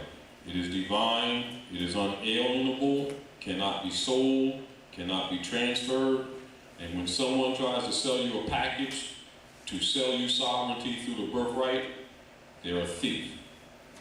And you being played because it can't be sold. And understand that the Europeans, the Romans took your birthright. They know it very well. So if you think you want to buy some packages, go down to CVS, make some copies, smack Goliath in the face and not get a response, you better think about it again. It's in your best interest to study very well to understand what's going on a planet called Earth. Because they're not playing. The inheritance is yours, but you need to understand honestly what it is. And as we were talking earlier, you know, about consulates and things that we should do. The Moorish Holy Temple of Science in North America is that consulate. The Moorish Science Temple of America is that consulate. Whether or not those wizards who are sitting in the seats have been doing their job is another issue. That's for you to determine. I won't criticize them. Do you understand? We're here to make sure you understand what to measure things by. That's all. Because it is your mother's inheritance that was supposed to be delivered to you quite a few generations ago. It hasn't been delivered, Islam, because we have some thieves around and they keep on twisting the people's concepts and then trying to knock those who've been really doing the work and who've been soldiering like this brother here. That's nothing new. It's old hat. But right now, understand this. Once you have knowledge of what is and what is not, you will no longer be able to be fooled, because truth doesn't change or pass away. The deal is, most of the people have been given misinformation, so they don't know how to look at things. They don't know how to use things. They've just been given testimonial type statements and therefore have misunderstood Noble Drawley's mission. And because they thought they got rid of him, they figured the job was done. No, all they did was slow him down. But he got soldiers, and they're all around here. Many of them have been working in this city for years, getting criticized, getting knocked, and pushed away, but they stayed diligent to their charge on the square, and they will be remembered in history, because you're living that history right now. I want to show you a few more things to remove all doubt that you're in the Moroccan Empire. Show you a few more things to remove all doubt that they stole your birthright. Show you a few more things in evidence, because in the rule of law, evidence, proof, tangible reference points are the basis of establishing identity. Failure to do so, to show that a person, place, thing, idea that's presented before society or court is exactly what and who they say they are. If you fail that, identity by law is failed. But Noble Drawley gave you a nationality identification card, didn't he? Problem is, some of those who he taught to teach you how to use it, I won't say they failed in their duties. I say they was preoccupied collecting silver coins. You've heard of the Judas factor? And this is why many people today don't appreciate the work that Noble Drawley did, because they don't understand it. And then you have others are preoccupied worshiping him rather than studying the words and the rules and the instructions that he left for you to be redeemed. It is your job to see that we get past those sorcerers, and you want to do it with knowledge. But one thing for sure, somebody can say, them brothers is talking trash. Well, we're going to give you reference points so that you know that what we're standing on, the whole world knows. Then let them say that then. And let them prove themselves to be the enemies of this cause. I'm going to show you a few things who assigned with the transference of the amendments to the Constitution, and there's 4 of them. The latest one petitioned for George Washington, the Army General, to take the place of Ben Franklin in a praetor's seat, since Ben claimed to be sick. But he was already assigned that seat under the authority of your forefathers. Meanwhile, our government was being overthrown. That's why that pyramid is on the back of the dollar bill and no politician speaks under it, because the Great Seal belongs to you, the true heirs apparent to the land, who don't know who you are. Meanwhile, you got leader guys amongst you who have been deceiving you and distracting your attention and stealing finance from you and producing nothing to keep you from finding out. While most of them belong to secret societies and take an oath to Rome not to reveal the secrets. And Rome gives them a 501c3 tax-exempt status instrument, being that they're agents of the state to keep you believing but not knowing. Now that's the uncomfortable truth, and it really is.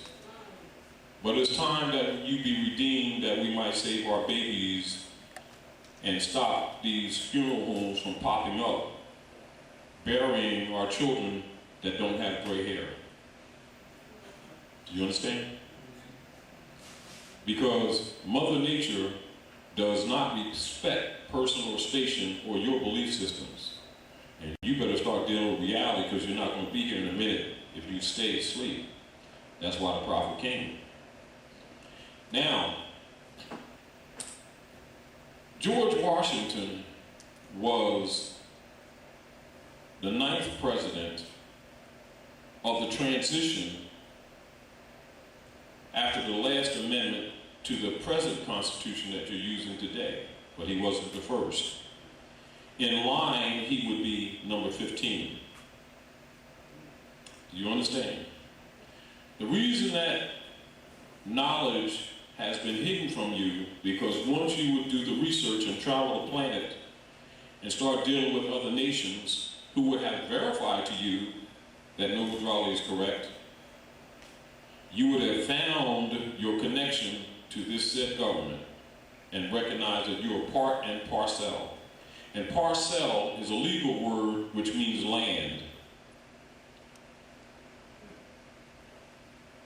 So some of the agents that work for Hoover and them changed the document and put partial, which means latitude, so that you would not recognize that little subtlety of them helping the Europeans steal your birthright for a few pieces of silver. But we're here to make sure that you understand that you're free on your own, and that you need no crutches, also that you don't need us. If we pass or cross paths, we can build some things. But when we leave here, we don't want you to need us. We want you to be able to walk on your own. Ain't no training wheels here. Furthermore, you ain't got time for it, because they're trying to liquidate now, because the world has lost confidence in them and are voting no confidence by dumping the Vatican's Federal Reserve notes that they fooled you and made you think was part of the United States Republic government, which it is not. They're creditor collectors for European family holders under sharecropping. This is why they're cashing in all the mortgages that they had these people thinking they owned under feudal law, and they own absolutely nothing. So while it may be difficult for some people to understand this movement or to be involved, or they say, well, I gotta work, I gotta live, I ain't got time for that, but I do understand, but you know, one of these days, well, guess what? Nothing they got is secure. And the time will come, not too long from now, they'll be knocking on your door 2 and 3 o'clock in the morning to get an explanation of what this is that they've been ignoring, because they're gonna need it. Our job is to make you understand what it is so you can start working for yourself.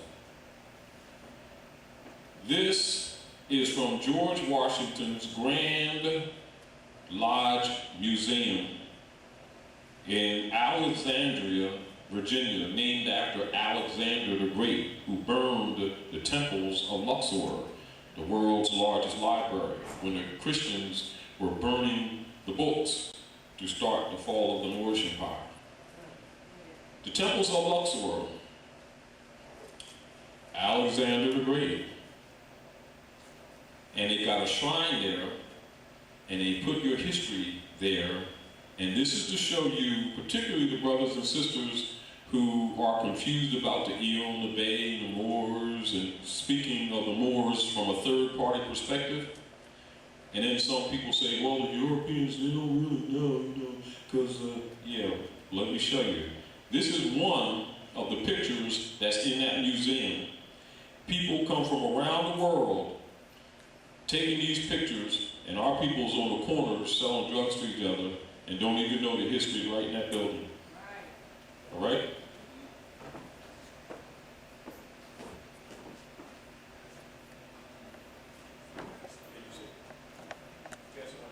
Now listen, this is an oil painting of many. This is a mystic prophet amongst the Europeans who are governing the jurisdiction north, jurisdiction south, with your birthright. The government behind the government. Can you hear me? Yes. So what we're exposing to you is the great Masonic secret, which is you. And then we're exposing to you some of the people who are really running your lives. And it ain't Bush. He's a pawn. The mystic prophets, wizards, are running this. And believe me, it ain't a movie. You see that Eon Bay on his vest? Is that a European? Huh? Oh, they don't know what Eon Bay is? They don't know what Elam Bay is? Let me give you something else to pass around.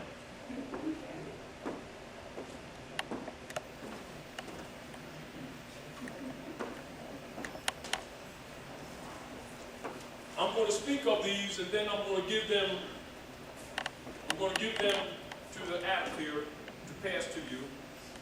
So I'm going to try to give you a synopsis of what these are so you have an idea. This is in the museum, and it's in what is known as the President's Room. And all of these are hand-carved figures that every hour begin to rotate around the Taj Mahal, with a pyramid at the front, with oil paintings of all the Masonic presidents in this room on the walls, including the President of Mexico with a fez on his head with Islam on it from the 1800s, since you think you know the history in the Western Hemisphere.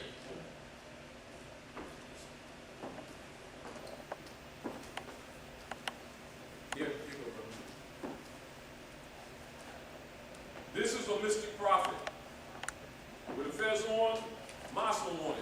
These are the same people that when they're on TV say they're Christians, that they transfer to you. They traded places with you. They got you following Roman Constantine, the murderers of the prophets, while they traded places with you and took your seat. That's what Masonry is. Masonry is Islam in secret, but the science of it, not the ritual, the science that runs the planet. That's the great Masonic secret. Moors, and they got your birthright. Now what you going to do about it? Because you've been delivered. Whosoever will, let them come. You don't want it? That's fine. Whosoever will, let them hear. Want it? Fine. O'Draley brought this since 1913. It's getting late. And they're liquidating because they're getting ready to get out of here. It's your house. Islam. This fez right here in a glass case in a regalia room with George Washington's tool when he was raised in the Masonic Lodge, and all his Bible, his Quran, his tools, his Egyptian tools, the zodiacal pillars, etc. This is in the glass case. This one right here, countdown number 6 and right. You see Ben Bay? That's the fez of the one you've been taught in school is Ben Banner. Belongs to him, Chief Justice. These are fezes in glass cases, or a room full of these of lodges from around the world. And all of them got Moorish names because they stole your birthright while you been filling Constantine's church and funding your own enslavement. Because the one they call Jesus is not Jesus, that's a password. His name is Yahushua. And he was Yehudi, what you call Jew. They lied on him and you've been had. Here's more of the mystic prophet that's been running the Western Hemisphere, your birthright. That's why you're poor. And that's why your babies are dying in the street. It's called genocide. Islam Queens, Islam brother, Islam Queen. In the president's room, they got pillars of stone. They're obelisks. And all of them are Moorish names.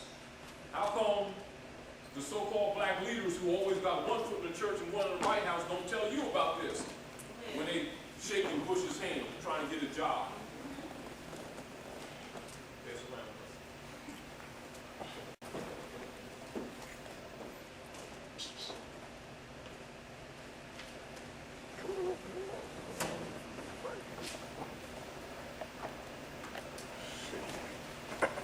That's to give you something to think about. This is Executive Order 11490 from the executive branch of government, United States Republic, military strategy, and I know most of you have heard this before, King Alfred. Raise your hand if you heard of King Alfred plan. I know a lot of you heard about it, and I know a lot of so-called black leaders have mentioned this and called the Europeans racist, went through their whole triad and everything. But they always conveniently miss the part that admits that you're bound to this continent, that you're the inheritor of this continent. They just talk about racism. They got you thinking that we're going to pack up and go back to Africa, somewhere else. You're standing on Africa. Great Masonic secret. That's why they don't deport us. They keep building jails.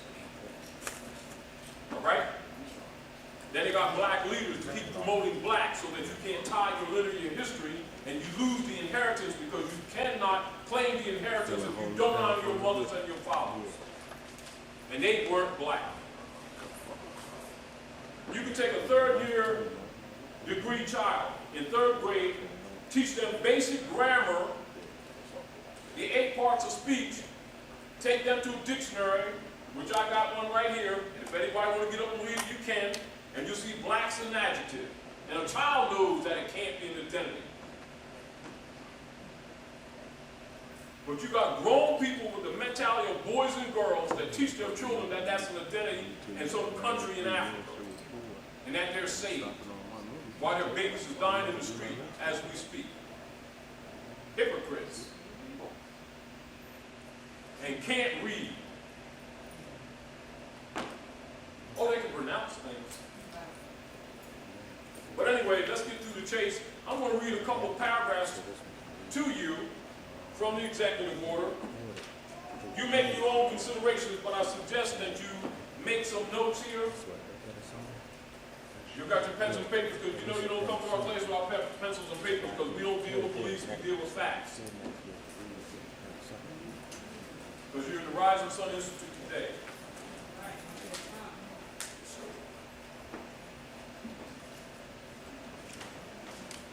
Get my expected QLs.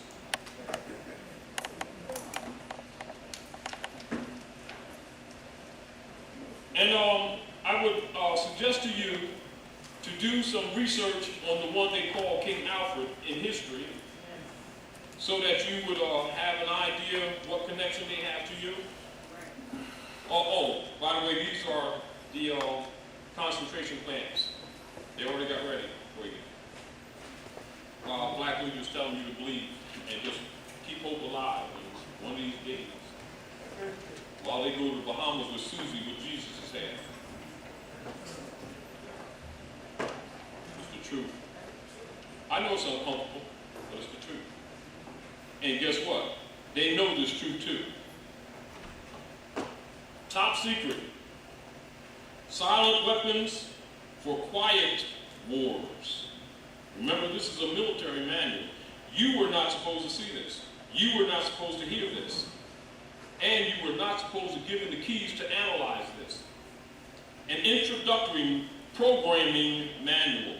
Operations Research Technical Manual TM-SW7905.1. And you can start on page 3. Listen carefully, listen carefully, listen carefully. So that you can understand why politicians tell you one thing and do another. Leave no doubt as to why, because now you know the game. You've been playing chess and keep on losing. Don't you think you ought to win sometime? All right, because now you know the hand, the mark, the deck is marked, right? The pieces are marked, right? All right, now you know. Security. It is patently impossible to discuss social engineering or the automation of a society, i.e., the engineering of social automation systems, silent weapons, on a national or worldwide scale without implying extensive objectives of social control and destruction of human life, i.e., slavery and genocide. This manual is in itself an analog declaration of intent, and such a writing must be secured from public scrutiny. Otherwise, it might be recognized as a technically formal declaration of domestic war. Furthermore, whenever any person or group of persons in a position of great power and without the full knowledge and consent of the public uses such knowledge and methodology for economic conquest, it must be understood that a state of domestic warfare exists between said person or group of persons and the public. The solution of today's problems require an approach which is ruthlessly candid, with no agonizing over religious, moral, or cultural values. You have qualified for this project because of your ability to look at human society with cold objectivity, and yet analyze and discuss your observations and conclusions with others of similar intellectual capacity without a loss of discretion or humility. Such virtues are expressed in your best interest. Do not deviate from them. This publication marks the 25th anniversary of the Third World War, called the Quiet War, being conducted using subjective biological warfare fought with silent weapons. And this book contains an introductory description of this war, its strategies, and its weaponry, May 1979, number 74-1120. I'm going to go into another part to show you your connection to the land and that they know it, but they also know that your black leaders are paid off not to tell you this. They're paid to have you marching around, getting beat up, hoses sicked on you, and dogs and stuff like that while they get paid. Particularly knowing that Civil Rights Act was struck down in 1886 as unconstitutional, that has never changed. And since these Asiatics been using European names to vote with, they have to pay a tax. That's why the president, CEO, has to sign the Civil Rights Act bill every couple of presidents so that those persons branded Negro can vote with their European names that they're using that don't belong to them as property. Just in case you didn't know. Now, I'm going to skim through this and get to some points to give you some balance in the information that we're presenting to you so that you can understand that while you may be naive in some political matters, that the world is not naive. And don't ever assume that they are. And don't assume that because these things aren't discussed by others, don't assume that they don't know. It's not in their social and political interest to tell you these things. However, if it's a Moorish American got a nationality card, it's their job to have told you this decades ago. Right. Not today. Decades ago. Not today. Decades ago. But some of them got nice Lexuses and Cadillacs and parishes and churches for Rome and told you that Ruth wasn't a Moabitess. Well, Ruth was a Moabitess. And Ruth was Jesus' great-great-grandmother. And you Moabite too, because your hair is like lamb's wool, and your skin is like burnished brass. And that Roman they got sitting up there in Yahshua, it's Constantine. That's, as a matter of fact, Michelangelo's nephew. I think it's uncle. His uncle. And you've been worshiping Constantine, the murderers that murdered the prophets. Swear you got it going on while your babies are dying in the street. Note, at the appropriate time, to be designated by the president, the leaders of some of these organizations, which they had named before, which I won't name because some of them you're familiar with, and I don't want them to get all upset, because we tell them. Some of these organizations are to be detained only when it is clear that they cannot prevent the emergency. Working with local police officials during the first critical hours. All other leaders are to be detained at once. Compiled lists of minority leaders have been readied at the National Data Computer Center. It is necessary to use the minority leaders designated by the president in much the same manner in which we use minority members who are agents with central and federal. And we cannot, until there is no alternative, reveal King Alfred in all its aspects. Minority members of Congress will be unseated at once. This move is not without precedent in American history. That's the Attorney General. Preliminary memo from the Department of Defense This memo is being submitted in lieu of a full report from the Joint Chiefs of Staff, and that report is now in preparation. There will be many cities where the minority will be able to put into the street a superior number of people with a desperate and dangerous will. He will be a formidable enemy, for he is bound to the continent by heritage.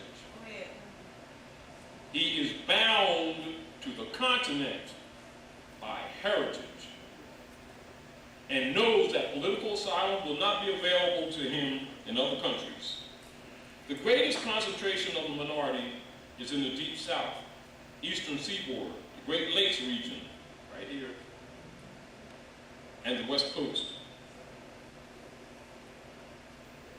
Black leaders have been telling you that they brought you from over there, didn't they? Didn't they tell you that? And they've been telling you that since you was in school?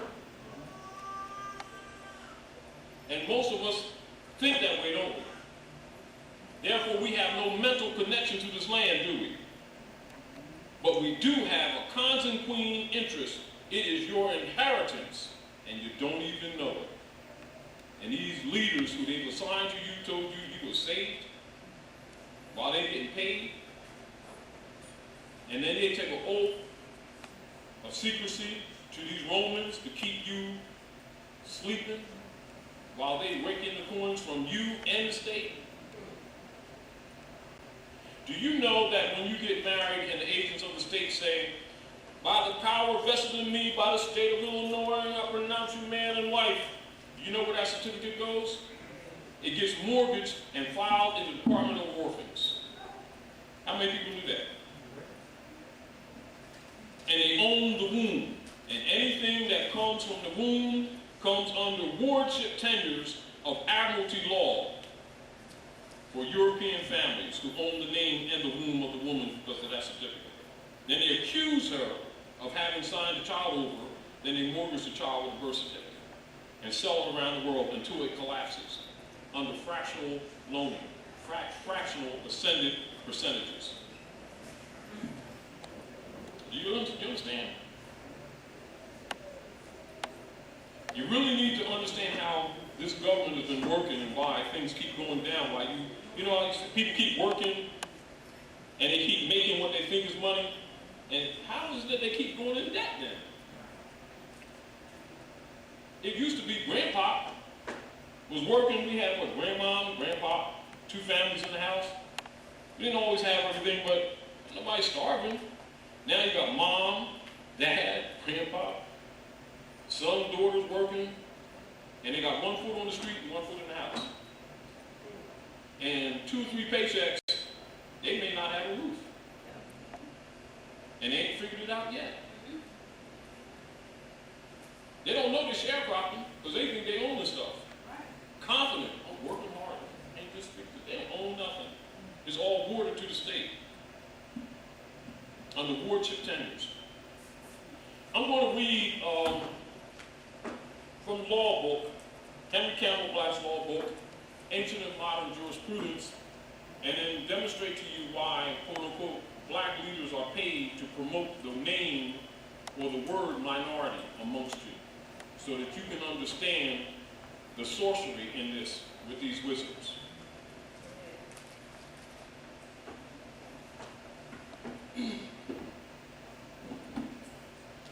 Because I don't want you to believe me, I want you to understand that the world knows what's up. And when people come here from different countries and they're successful and you can't figure out why you can't be, it's because they know themselves and you don't know yourself. They understand national, international law, interchange, commerce, gold, silver coinage, financial instruments, conditions of governmental structure. All we deal with is beliefs. So therefore, they come in your neighborhood, put a glass between you and them, make a living off you because you don't understand what your birthright is and ain't nobody telling you because they make a living off you too.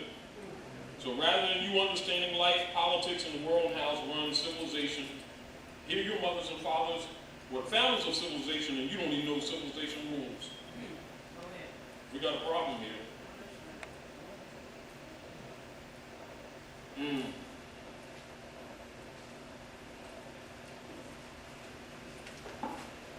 Wardship. Yeah, I know some of you have already heard the term when they talk about some of our children call them wards of the state. Do you know what that really means legally? I know you all heard this. Raise your hand if you really know the legal meaning of that. You do. Now remember, we're all adults, right? So if you don't know, what chance do them children have? No, just think about it. If you don't know, what chance do they have? Meanwhile, you deliver them into the hands of those who murdered your mothers and fathers to educate them and expect them to be successful. But you got a church on every other corner. Think about it. Wardship. In military tenures, wardship is the right of the Lord to have custody as guardian of the body and of the land of the infant heir without any accounting for the profits. You hear that? That's why they got you on the wardship. Now, what makes you a ward of the state in status in society? Now, we're going to go to the game of sorcery that's played. Minor, an infant or person who is under the legal age of competence. 1 under 21, a term derived from civil law, which describes a person under a certain age as less than so many years, and or minor vigiti penke anis, one less than 25 years of age, less of consideration, lower, person of inferior condition. You thought it was numbers, didn't you? It's a status. So now, let's use your reasoning power. If you declare out your mouth that you're a minority or people of color, not knowing that that's a status and not an identity, therefore when you become of age, you can't come out of wardship because you adopt that as a tag. And so it doesn't matter how old you get, you remain in wardship, and they don't have to account for the body or the land of the heirs. Not complicated, is it? However, our people don't know law, and they think it has nothing to do with history. You see the power that black leaders who know that civil rights is a fraud has had over our people, and they've been trusted too. And the corporations give them tons of silver in the back, and they come out and spew a whole bunch of emotional things with you while your babies is dying in the street, and you just believe them without question. Now you understand why the Nazarene turned over the table of the money changers? And y'all turned it right back up and give it to him ever since. Talking about God's broke. Right. Sound like he needs you. You don't need him. But that's not true. Your concepts are wrong. Our job is to straighten that out. Now you can be free if you want, but you don't have to either. Because you don't want it. It's still your birthright. Believe me, there's people around the world gladly ready to take it. You trying to leave and they trying to get here. To the North Gate.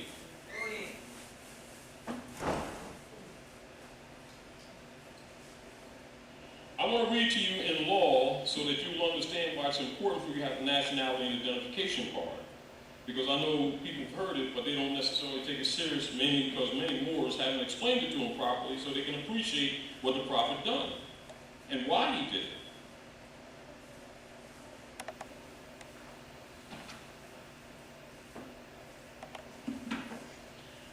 Identity and identification.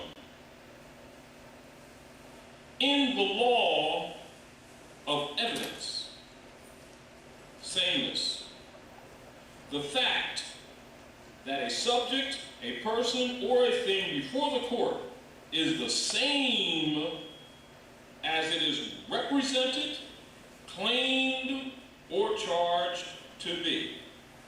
If you fail in that, you fail the law of evidence and identity, and your status automatically goes into black, the lowest rank in society, which is not an identity, it's a rank, where no rights apply. That status in civilization is called civiliter mortuus, which means dead in the eyes of the law. So let's go to the law and let you see what civil rights leaders knew and ain't been telling these people while they marching them all around the place talking about they got some rights, when the right is in your birthright, which is in your nationality, which establishes your status in society and your capacity to exercise rights unalienable for you to even know that they even existed. So let's go to civiliter mortuus.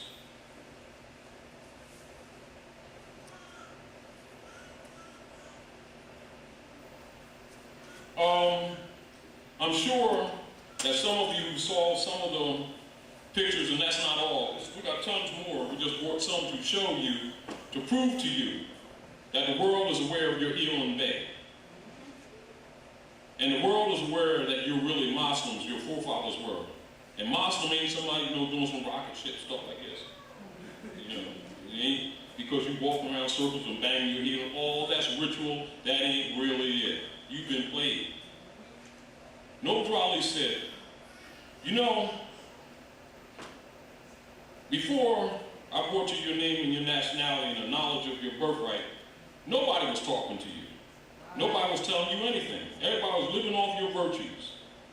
And now that he brought your nationality and your birthright back and gave it to you, explained it to you, set up a foundation, an institution by which that information can be dispensed, now everybody wants to tell you what Islam is, what Islam is not. He said, they didn't tell you anything before. Don't let them tell you anything now.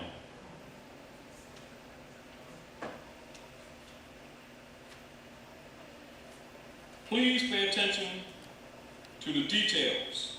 It's called logistics. Civiliter mortuus.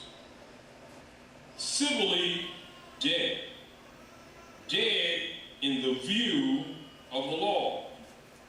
This condition is the condition of one who has lost his civil rights and capacities and is accounted dead in law.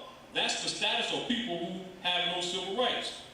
Have you ever heard civil rights leaders tell the people that that was their status?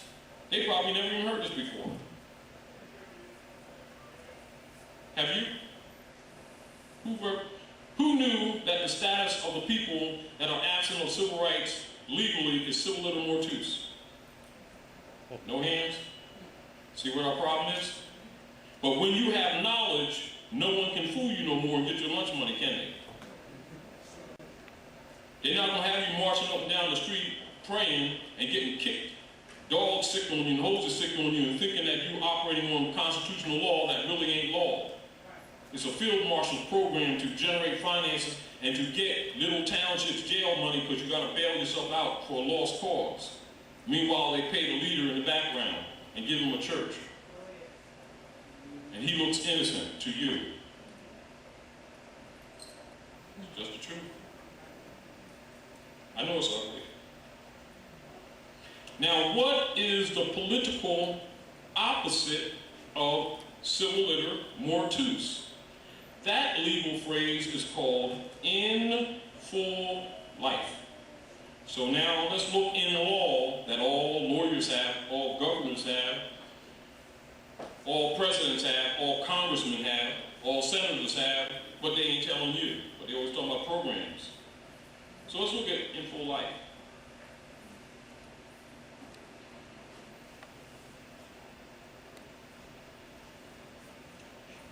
Now I want you to absorb this, keep these things and print them into your mind and compare them and deal in your mental with the politics that you've been dealing with so many generations and see if it matches.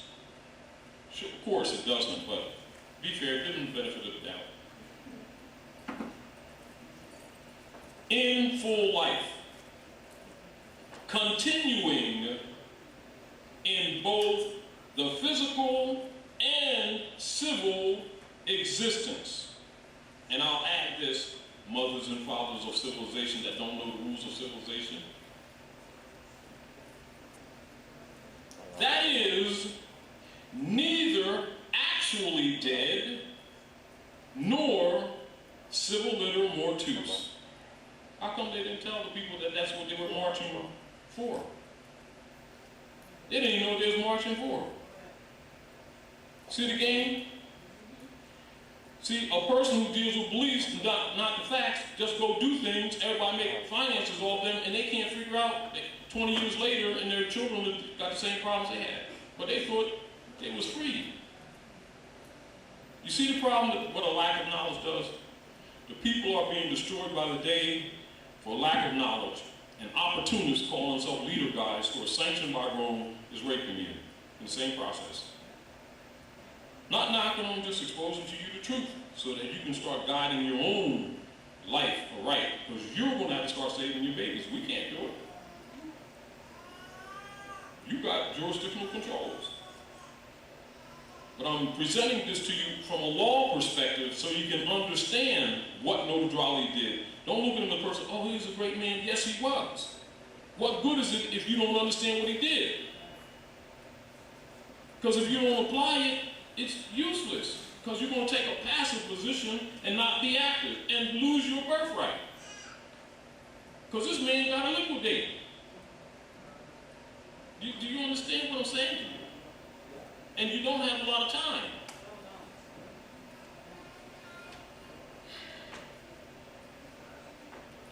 Noble Drali said to the Moors in North America, Moors, be yourselves.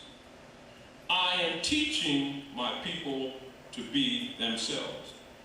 What is the legal term and phrase that applies to that sets the status in society that you might exercise those sovereign rights that go with the birthright, that somebody's been trying to sell you that can't be sold? They're just leeching you until you learn. It's called impropria persona. Impropria persona in one's own proper person. It is a rule in the pleading that pleas to the jurisdiction of the court must be pled in propria persona. Because if pleaded by an attorney, they admit the jurisdiction. As an attorney is an officer of the court and he is presumed to plead after having obtained leave, which admits the jurisdiction. Now you see why people don't have rights to go to court. They get rolled and they fill all the jails. And they think because they got a lawyer, they don't know they just paid the bounty man to deliver them. And his obligation is to the court. And without a birthright, you don't have any rights. Court automatically got jurisdiction. So they go through the motion of you challenging, knowing that they're just draining your finances. Because you don't know the truth about nationality and birthright. You just think because this person said they're representing you, that they're standing for truth. They're leeches, and they'll be on the golf course next week playing with the finances that you just paid them. The judge, the prosecutor, and the lawyer. Oh, the other one's going to Susie to the Bahamas too. And the other agents claim to be religious guys who always are paid off to go up and make little arguments for you. Oh, well, people need jobs, and you know, in our communities, and we need to just try to get it together and all this. They get the crumbs. They give them some crumbs to keep them keeping you busy. Do you understand what I'm saying to you? Now, I want to make a point to you. So that you can you hear me? That I'm not on the mic?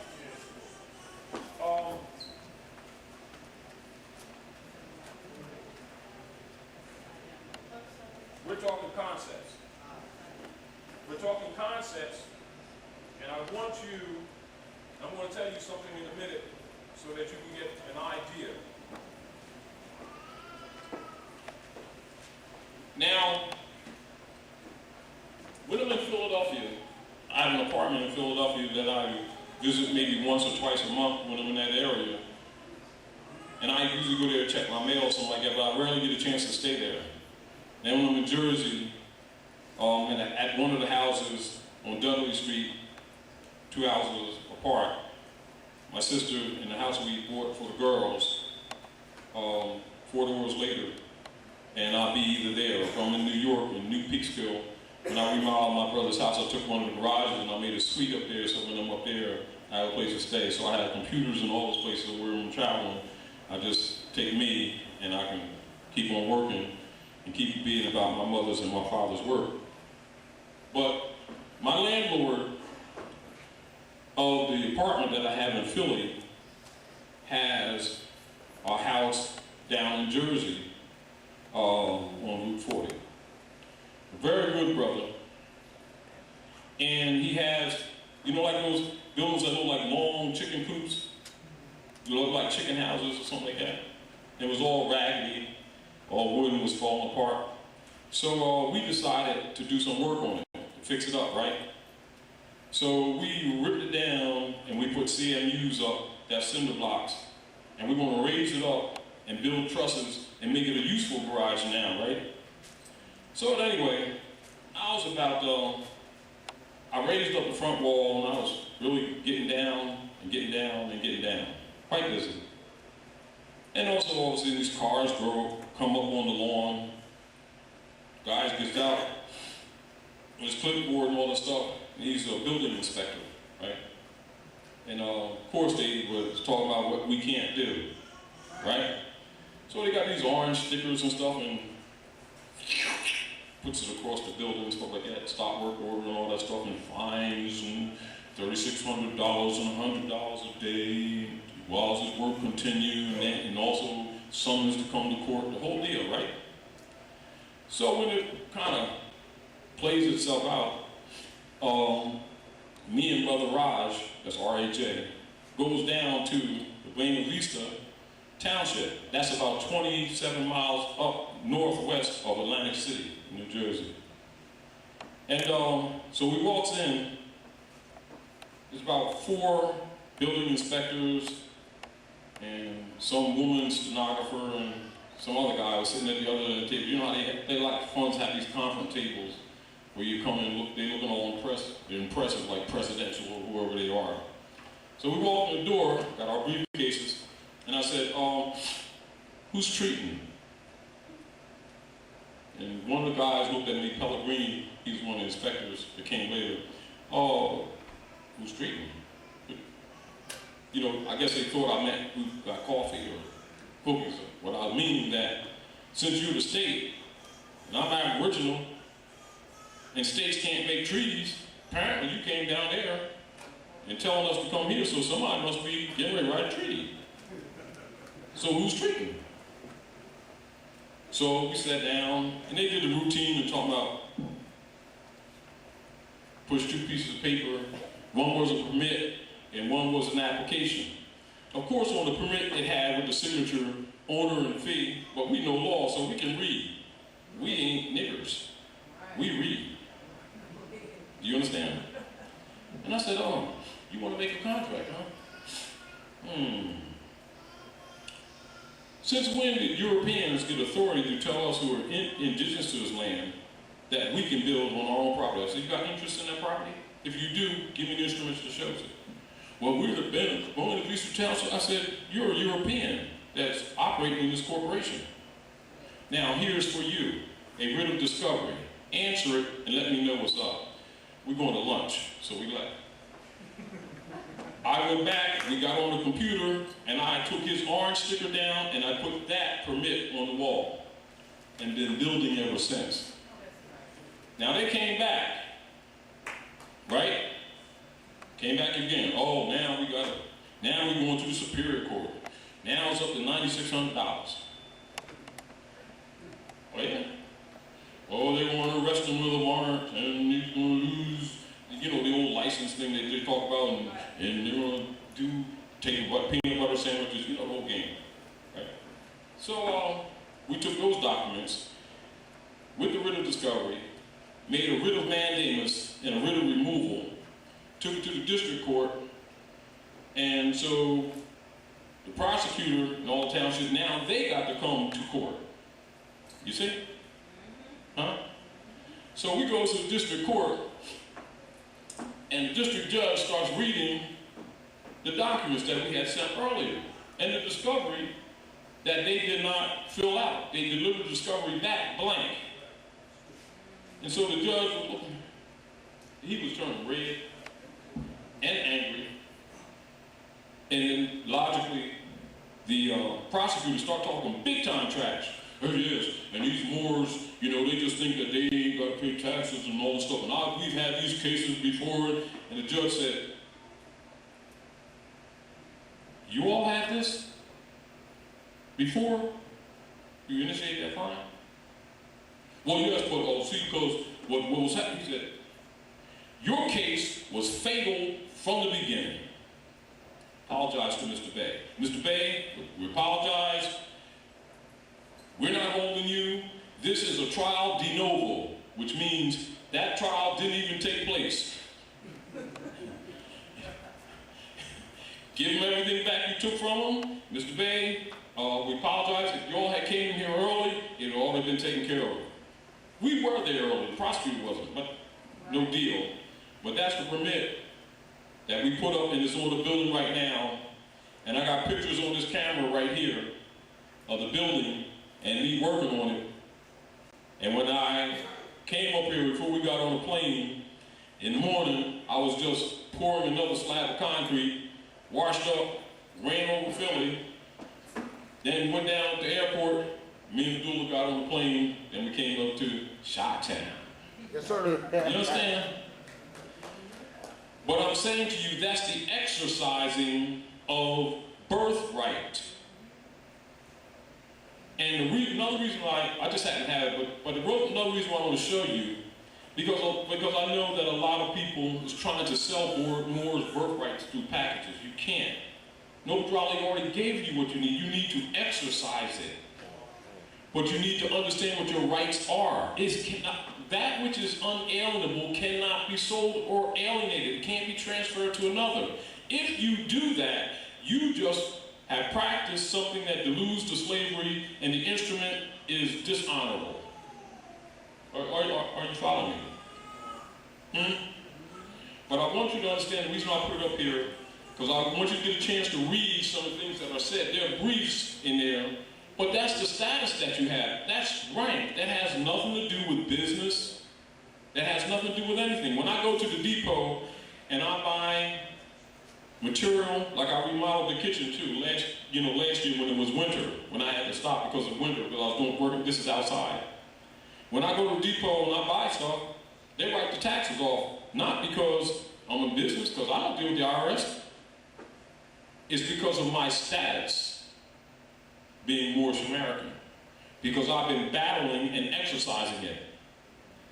Now I say to you, if Moors knew, the unconscious knew they were who they were and were exercising their rights, do you know how much finance would stay in our communities just by not having to pay those little pieces of sale tax every day in one little city, in 1 week? And we're not talking about a privilege. We're not talking about exempt. We're talking about non-obligation by status. And how many of them know that that's what birthright is? You see some of these people trying to fool these Moors, talking about, you got Moors around here not trying to pay their tax. It's not your tax. Those are Europeans. You're indigenous. If you go to England, can you make an Englishman pay you tax? Well, how do you think an Englishman come here and make you, being an indigenous, pay him tax, and you ain't figured it out yet? And don't know how to argue it. And then let somebody that say they're a grand chief, or the grand moderator, or the grand governor tell you that Moors are supposed to pay tax to Europeans who are occupying your birthright. Noble Drali told you where your land is. Now, let me give you the deed, not deed, allodial title, knowing to your grand estate. It's right there in your Holy Quran. Don't need somebody to sell you some sovereignty documents. No, Drali already gave it to you. this is my pocket-sized room. So this is when I'm traveling, and you know, one of those things like that. And this is what Abdullah defended himself at the airport when they trying to talk about you got U.S. type language, ID passport. He stood on his ground. They let him through. As a matter of fact, he got a person off the plane to get him on because we were getting ready to take off. So he got someone off the plane and he came on to it. That's it. Yes. Mm-hmm.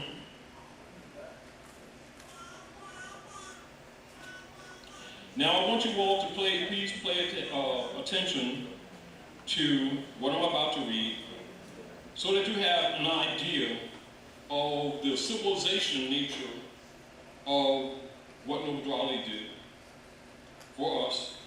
And you already know he taught us morals and ethics through the divine order of the Moorish divine national movement. So it's a divine and national movement. It's well balanced. But do not fail to recognize your nationality, because with that you have no rights in society. You have no right to property. So when they start talking about, yeah, you gotta pay us some taxes, man, because we're Americans. No, they're Europeans. Stop calling them what they're not. All right? Now, for you all who think that you can buy sovereignty, let's deal with what your sovereignty is. Where now, oh, keep marching. Somebody lying. So here's your allodial title. Chapter 47. Egypt, the capital empire of the Dominion of Africa. The inhabitants of Africa are the descendants of the ancient Canaanites from the land of Canaan. Old man Cush and his family are the first inhabitants of Africa who came from the land of Canaan. His father Ham and his family were second. Then came the word Ethiopia, which means the demarcation line of the dominion of Masonry, the first true and divine name of Africa. The dividing of the land between the Father and the Son. The dominion of Cush, northeast, southeast Africa, and northwest and southwest Africa, was his father's dominion of Africa. In later years, many of their brethren from Asia and the Holy Lands joined them. The Moabites from the land of Moab, who received permission from the pharaohs of Egypt to settle and inhabit northwest Africa. They were the founders and are the true possessors of the present Moroccan Empire. Julie showed you, your documents showed you your tie. You're in the Moroccan Empire. Pardon me. With their Canaanite, Hittite, and Amorite brethren who sojourned from the land of Canaan seeking new homes. Their dominion and inhabitation extended from northeast, southwest Africa, across the great Atlantis, even unto the present North, South, and Central America, and also Mexico and the Atlantis Islands, before the great earthquake, which caused the great Atlantic Ocean. The river Nile was dredged and made by the ancient pharaohs of Egypt in order to trade with surrounding kingdoms. Also the Niger River was dredged by the great pharaoh of Egypt in the ancient days for trade, and it extends eastward from the river Nile, westward across the great Atlantic. It was used for trade and transportation.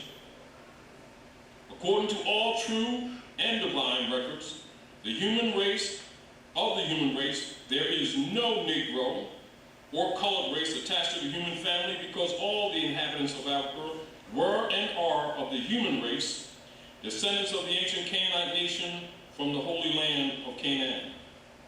And what your ancient forefathers were, you are today without doubt or contradiction. And there is no one who is able to change man from the descent nature of his forefathers, unless his power extend beyond the great universal creator Allah himself.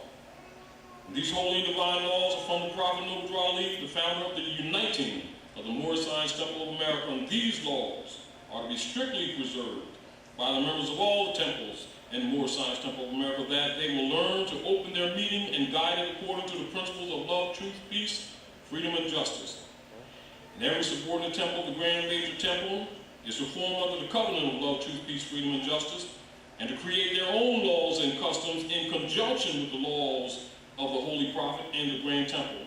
And I, Prophet Noble Ali, was sent by the great God Allah to warn all Asiatics of America to repent from their sinful ways before that great and dreadful, awful day that is sure to come. The time has come when every nation must worship under its own vine and fig tree, and every tongue must confess its own. Through sin and disobedience, every nation has suffered slavery due to the fact that they honored not the creed and principles of their forefathers. And that is why the nationality of the Moors was taken away from them in 1774.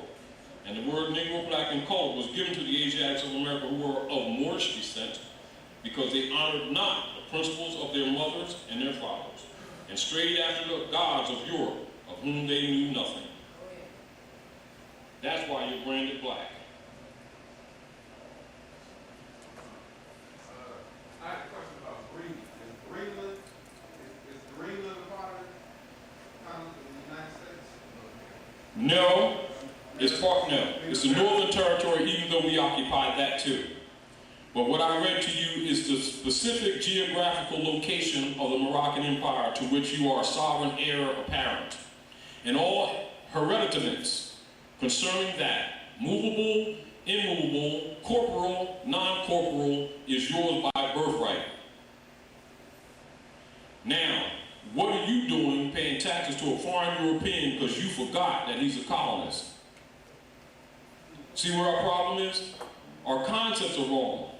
So you not only have to change your frame of mind, you have to change your point of reference in the jurisdictional powers that run government. And you must learn those principles that are used to run civilization, because the keys to civilization were and are in the hands of the Asiatic nation. The problem is that you have not been taught what the keys are. You've been told that the keys are in your hands, but you haven't been taught the science. That's why he taught and laid the groundworks of the Moorish holy temple of science, because that's what it is.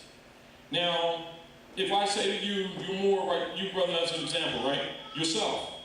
Since the energy, I pulled the energy from you. Can you stand up for a minute? And you stand up, brother. Now, put your book down. Now, don't be defensive, because I'm going to give you an adept test.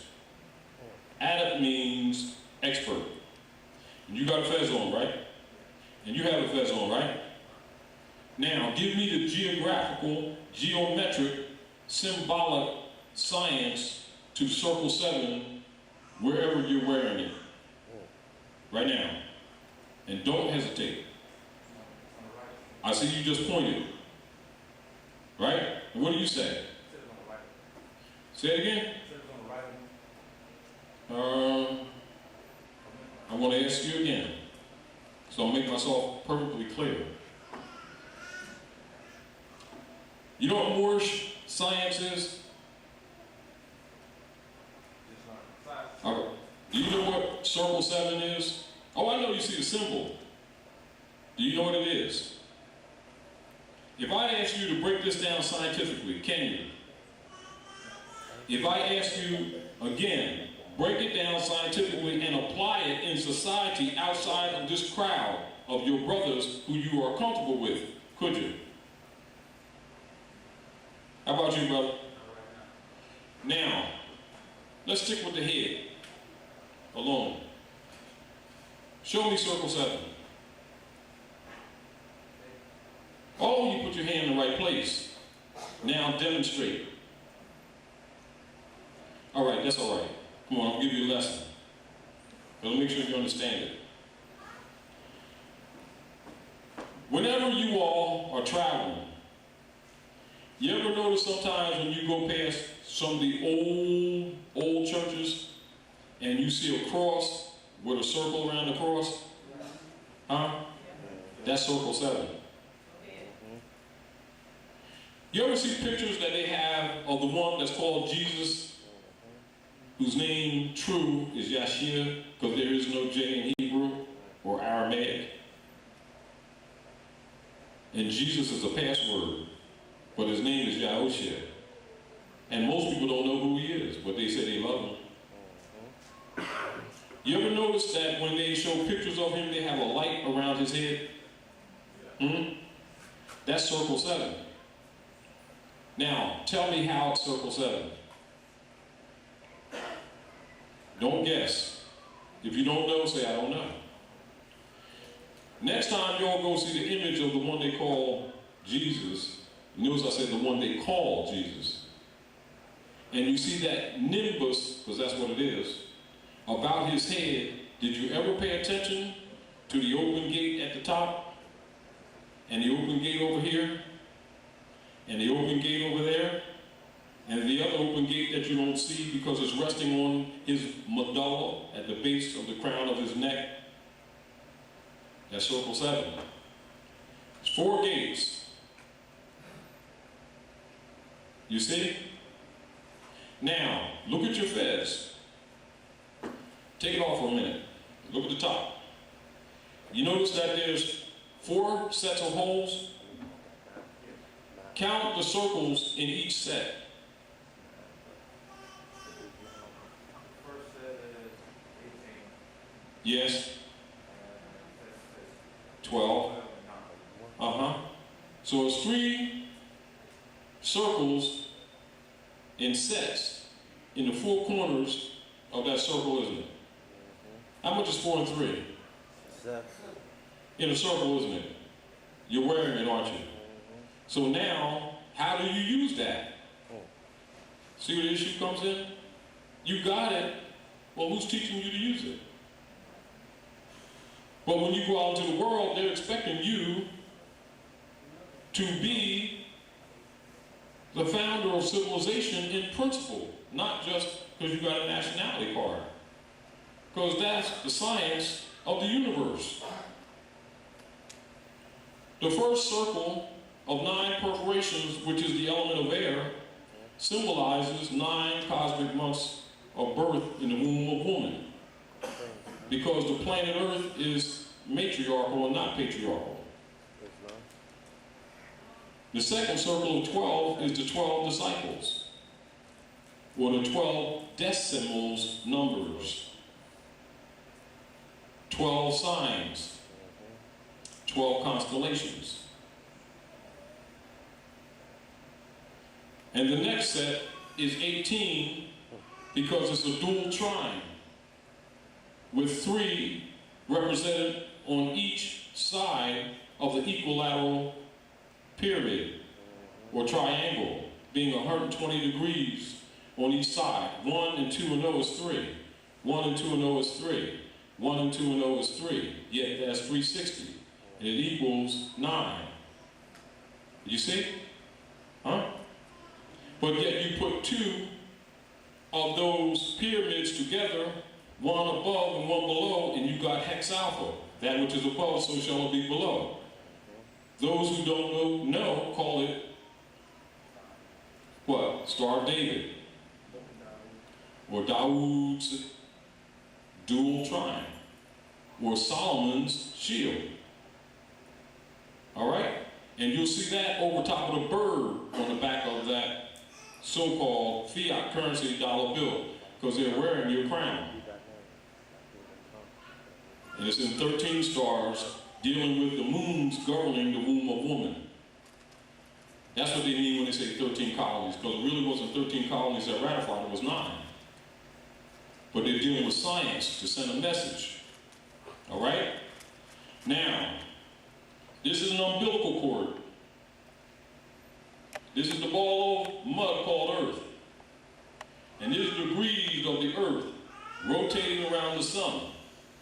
This is why when people graduate from school, they get a square with 490 degrees and they get a tassel too. And most of them don't even recognize the relationship. Do you understand? Because they're never told, although they're told it's a cap and gown or a mortar board, which means masonry. You see what I'm saying to you? Now, since you're the mother and father of civilization, you ain't supposed to be going out here and not being able to defend your birthright just because you've been dethroned. You see what I'm saying to you? You're supposed to learn the truth about your nationality and birthright so you can begin to exercise in them. And the more you exercise them, the more the social order changes. But you must be active and not passive. But you can't do something that you don't know. So you can believe your fez. All right, so now what you do with it? Do you see what I'm saying? So those who are wearing your crown, on some of those pictures that I showed you, they know the science. That's why they're governing. Now, it's your turn. Wake up. You understand? That's what Noble Drawley did. He's bringing you back your lost estate. But this conflicts that you're going through, the confusions that you're going through trying to understand it, some of it is in words, some of it is in deeds, some of it is psychological, some of it is social, some of it is moral, some of it is ethical. So it's kind of done in a conflict that can't exactly be expressed in words. Because you're going to have to know what's up. Guess what? Because Goliath ain't playing. Do you understand? And everybody's scared of him. He's going to and fro the earth devouring nations. And the only reason why he win the war is because he keeps sending you to win them when he starts losing. Because the whole world knows who you are. The problem is you don't know who you are. But you got to vibrate into the right state of mind so that Rome can stop ruling the world and you can take your throne again because you lost your seat and you sold your birthright for a bowl of red pottage. But now you got your red fez back on, don't you? So just because they're wearing your red fez don't mean they're the sovereign. So why would you go file papers and pay him, file a paper and talk about, well, I'm going to do some commercial act on the UCC's Uniform Commercial Codes and get my sovereignty? The fact that you do it shows you don't know what birthright is. Do you understand what I'm saying to you? So I'm only reminding you to study harder of what Noble Drawley presented to you so that you can get a deeper understanding and put away your childish things and start governing yourself, which is sovereignty, which is Islam. I, self, law and master. All right? So that's so that we don't take lightly and just think because we're active and because we're involved that we're really doing what Noble Drawley told us to do. Because what happens is, remember, those who are ruling are very sure. That's why we pass the picture around. So don't you think this man ain't got your ear on bail on the crown. Right. Go ahead. Noble Drawley said that he's living off your virtues. But if you tell people and don't show them, they just think it's your opinion. You see what I'm saying to you? And you know, but that's just for some of you who don't know, so that you know what the great Masonic secret is and why Masons don't talk, because they're living off of you. You understand what I'm saying to you? Now, if they were honorable, they'd tell you and still keep playing with you and watching you suffer and watching your babies die day after day in the street and tell you, just keep hope alive. Right? Keep it up. And you ain't going to be here. And they getting paid too. Don't they ain't worried? Because they know you're going to give them your money and go pay your bills with faith. But they're going to pay their bills with money that they got from you, while they tell you money is the root of all evil, lying. But if you want to believe them, fine. Call the funeral home, bury the next baby.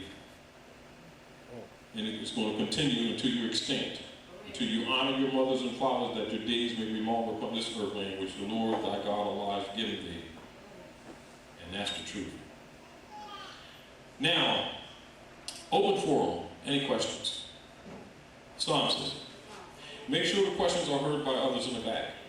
I want to know the geographic location of ancient Algiers, Tunis, Tripoli, and Morocco in the All right. Now, in the King Alfred plan, there's an exotic map in the front. Any of you who have the King Alfred plan, look at the exotic map, the military map that they'll have in front. if you see this map, military map of the United States in this North Territory, of the North Gate, and you do some searching, you're going to find Morocco, Tunis, and Algiers, etc. And understand that the sisters, y'all used to meditate right up here at the lakes. And those lakes were made with atomic power. They're not natural, in case you didn't know. You're not advanced, you fell. Whereas we measure time by this, based on the movement of the sun, you used to have instruments on your arm that measured 19 planets at one time. That's how far you fell. So don't think you're advanced, because you're not.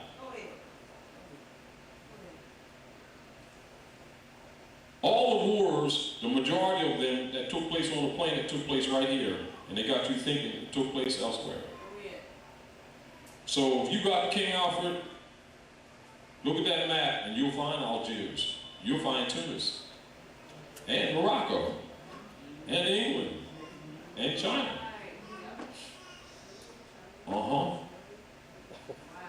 What you don't know about yourself. And everybody else know about you. And they trying to trick you to leave, and everybody else on the planet trying to get here.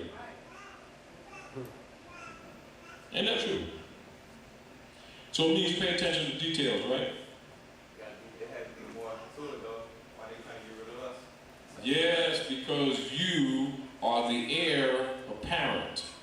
And they're trying to get rid of you before you become conscious, because you're a sleeping giant and don't know your birthright. See, they got comfortable in your throne. And they don't want to leave now. So they want to keep you asleep. So they're going to be using chemicals, food, AIDS, and all kind of biological warfare to get rid of you before you wake up, so that the numbers are so few, so they can do a mass slaughter. This is why the women right now are the largest growing prison population in North America. Because they figure they get you, they got the eggs on both sides before they get a chance to be here. So I'm putting that out to you. It's in your interest to get active. The sisters, Islam. And then, okay. Make sure that they hear you. Stand up so they can hear you. Being that the geographical location is in northwestern Mexico, that means that the Morocco is presently signing treaties in our behalf every 50 years, actually a corporate entity, as well as... Now you understand why they say U.S. democracy. Because they're an imposter. The legitimate government is the United States Republic. No, listen. You're in Morocco. What they're doing, that's why I told you why they taught the and promote the quote-unquote minority thing with us, with quote-unquote black leader agents who usually have a reverend degree, so that we have faith in them. Do you understand? And that's why it's important for them to promote civil rights, which is a fraud, and for them to promote black and minority concepts, so that you remain in wardship status legally by your own covenant, because you just made a pact with them every time that you speak those words. And particularly when you call him white man, you just called him the sovereign of the land. But because our people don't know language, they've been trained like animals to think it's an identity, thereby giving them their birthright every time they open their mouth, because words are powerful. Because first there was the Word, and the Word was with God, and the Word was God. And since they don't know the language, the science that brings the spirit out of words, they always get themselves into contracts not even knowing that they're doing it. Back to your point. Therefore, the status is wardship tenures, isn't it? So the things that the people think they need to do, they are not about it. They want to march and pray. See the game? So that means they're running a treadmill, doesn't it? And getting no progress, doesn't it? Right? And so they need a leader to keep telling them, keep hope alive, so they can believe that what they're doing is bringing a result when it really isn't. Meanwhile, they're getting paid by the Romans, who's been killing your babies off. And that's how it works. It can only be maintained as long as you're a believer. Right. But if you rise above belief and ascend beyond faith and ascend to fruition, where Allah and man are one, then the truth and you become one, and you can no longer be deceived by the sorcerers, no matter what garb they wear. You see what I'm saying, brother? So it's not just a symbolism. What do you have? How does it function? It's not, brother. Make sure everybody hears your question. I want to know, are you saying that we don't have to go and put Rome on notice for our paperwork? What I'm saying to you, the first notice is to put yourself on notice. Alhamdulillah. By studying. So that when you start that process, remember when you go smack Goliath, you're going to get his attention. Because he's been living off your birthright. So don't think that Goliath ain't going to punch you. And so if you're not ready to take that smooth stone and hit him in the pineal gland, understand that he's dealing with that foulness that comes from the dark side of the brain too. If you don't know that, it's dangerous. So do you know what birthright is before you put documents out? Do you know what allegiance to your nation is before you put documents out? Do you know not to buy a package from somebody as an individual and give them funds for it, which is practicing slavery, which is a covenant in itself? It's a slave act that dilutes the slavery and makes the document neutral, because you're calling someone who has an obligation to your forefathers through Article 6 of the Constitution and Article 3, Section 2 of the Constitution under judicial powers and the versatility of the universal nature of jurisdictional powers and consular ministers, and you sending out documents, and if you don't fit that, guess what? You talking consul and don't know what consular is? Because somebody gave you some papers? And you said, oh, you don't file papers? There's nothing wrong with what you said, but put in context the following. Come on. Put in context the following. Islam, brother. Rise, please. Islam, Mo. What context of filing are you talking about? When delivering, correcting my name. That means nato nomen substantivum by law. You're putting them with an affidavit of fact. Never a motion, right? Right. Of course. That's right. Now, what else with filings? Is there any other angle that you were implying? No, that's it. No, you always do that because you put them on Rome. That's putting Rome on notice that you're rendering unto Caesar what is Caesar's. However, you keep that on the document because they're going to have to compensate you for that in the future. You just don't transact business in that trademark anymore. And don't try to capture it, because then they will transfer the debt to you. Because they created that straw. You see what I'm saying to you? And some people get tricked into trying to capture that straw man and get on the board of beneficiaries under the trustee principle of a surety holder. Which means in the future, you can't be a plaintiff in a suit for reparations. That's why it's important for our people to know law before they just start doing things. Because that's also a trick he put out there, because he knew he was going to run after, or somebody ring a bell, or the Pied Piper start blowing his flute. And the people try to bypass what the prophet has said because they want to get a shortcut without an allegiance, not knowing that this man is fooling them. That's why I showed you the picture that this man already knows who Elam Bey is. So don't think you got to convince him of anything. He already knows who you are, because he's got your birthright. And wearing your crown with Elam Bey and Muslim and Islam on it. That's why we showed you the oil paintings from Washington, D.C., from Alexandria, Virginia, on the hill. You see what I'm saying to you? On the mounds. Don't think they don't know who you are. So it ain't them you got to convince. It's these people walk up and down the street that think they Negro, black, and colored, and following after these black leaders and these civil rights leaders who's raking down millions of dollars every week and going to the bank. It's them, the liquor stores, and the churches that's taking the finances out of our community, but they look innocent. Right. You see what I'm saying? So, do you need to file a paper with them? I'm not saying don't. or do you need to file a paper with somebody who doesn't know to wake them up? You understand what I'm saying? But you're right, file that. But don't fall for that game of filing all these UCCs trying to buy sovereignty, because that's a fraud. And you're usually somebody who can't keep up with the interest rate. And you have to leave. Go ahead. Do you understand? So you think that you can't keep up the payments when it was never intended for you to pay it off. Right. Now, what happens is, and which is happening right now, when the world starts losing confidence in the Europeans' governance, Yes. those who are holding those instruments want to cash them. Right. See, because in other words, the musical chairs have stopped. Now everybody trying to sit down. Right. So now whoever's holding the instruments want to cash them. That's when the fraud is exposed. That's when people discover the mortgage fraud. Right.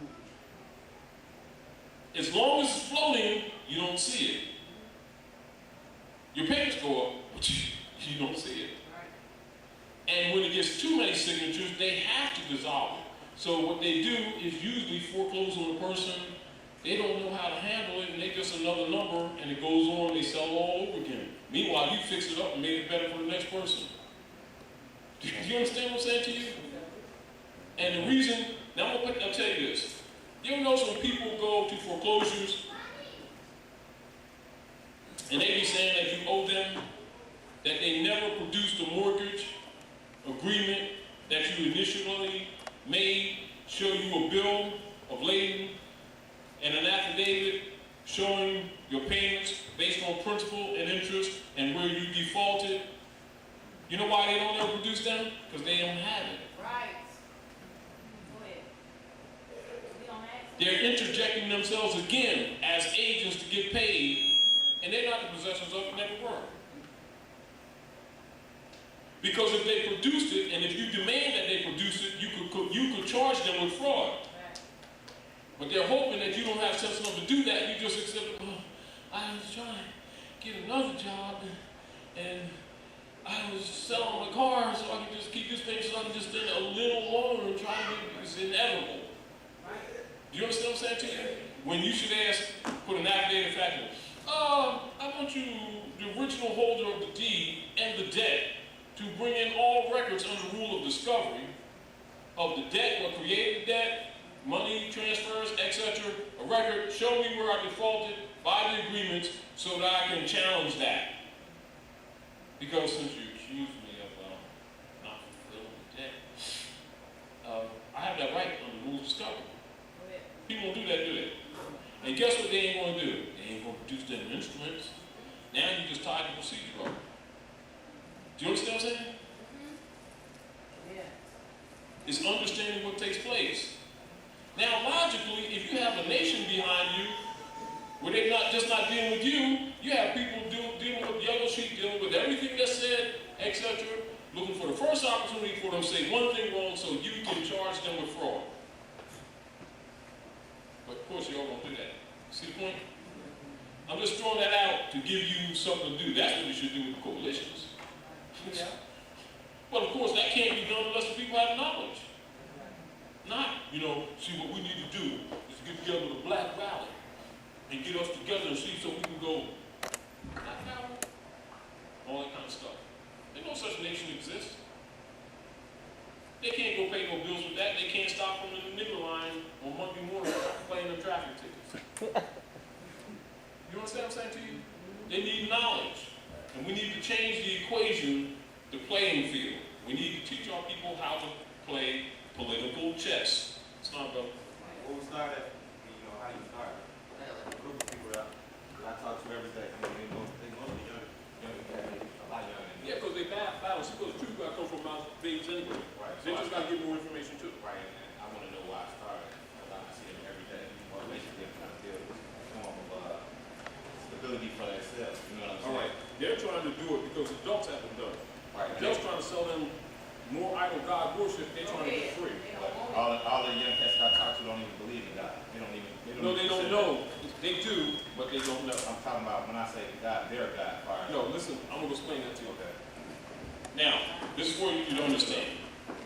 This is where all adults and all children. The word God is a verb transitive. How many people knew that? You knew that. All these adults, and you all knew that. See the trouble we're in? Most of the people think the word God is a noun, don't they?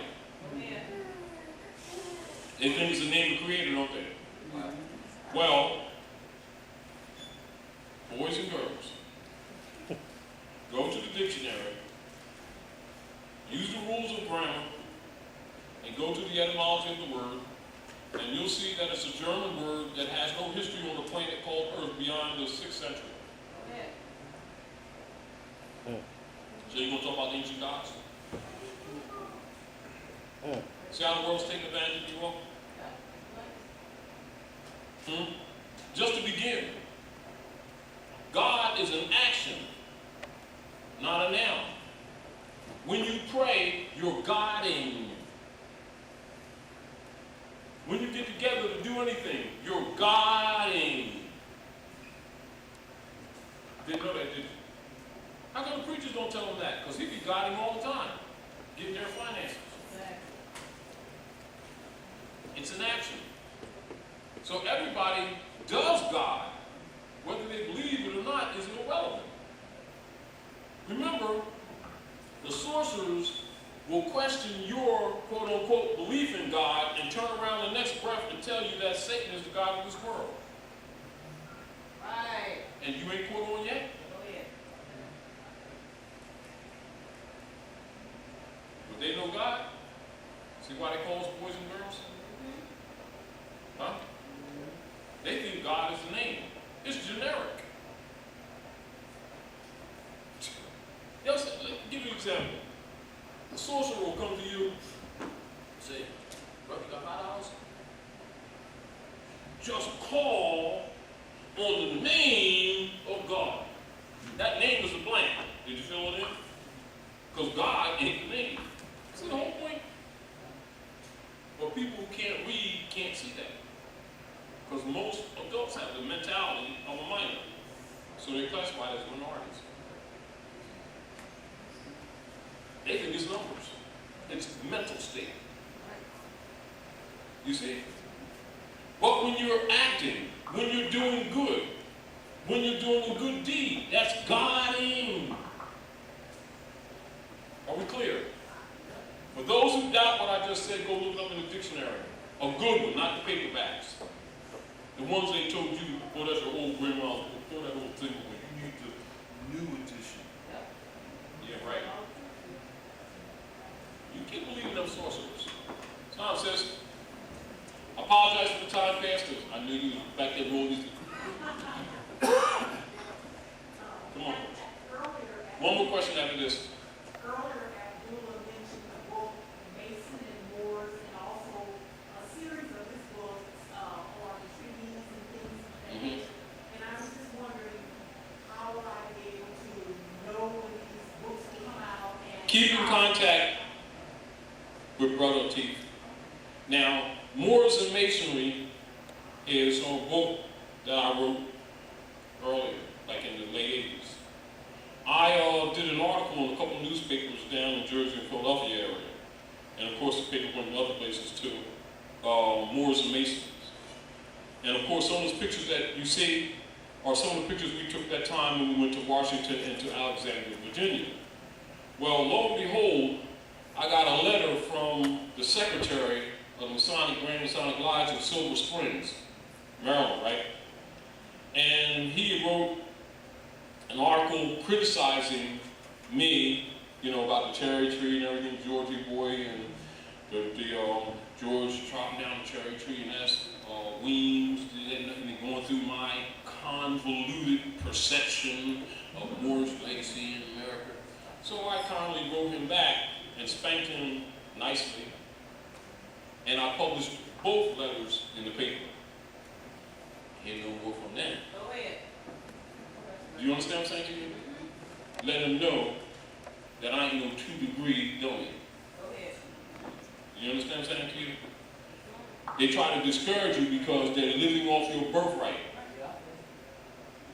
You understand what I'm saying, sis? Now, Moors, now let me put it in another way.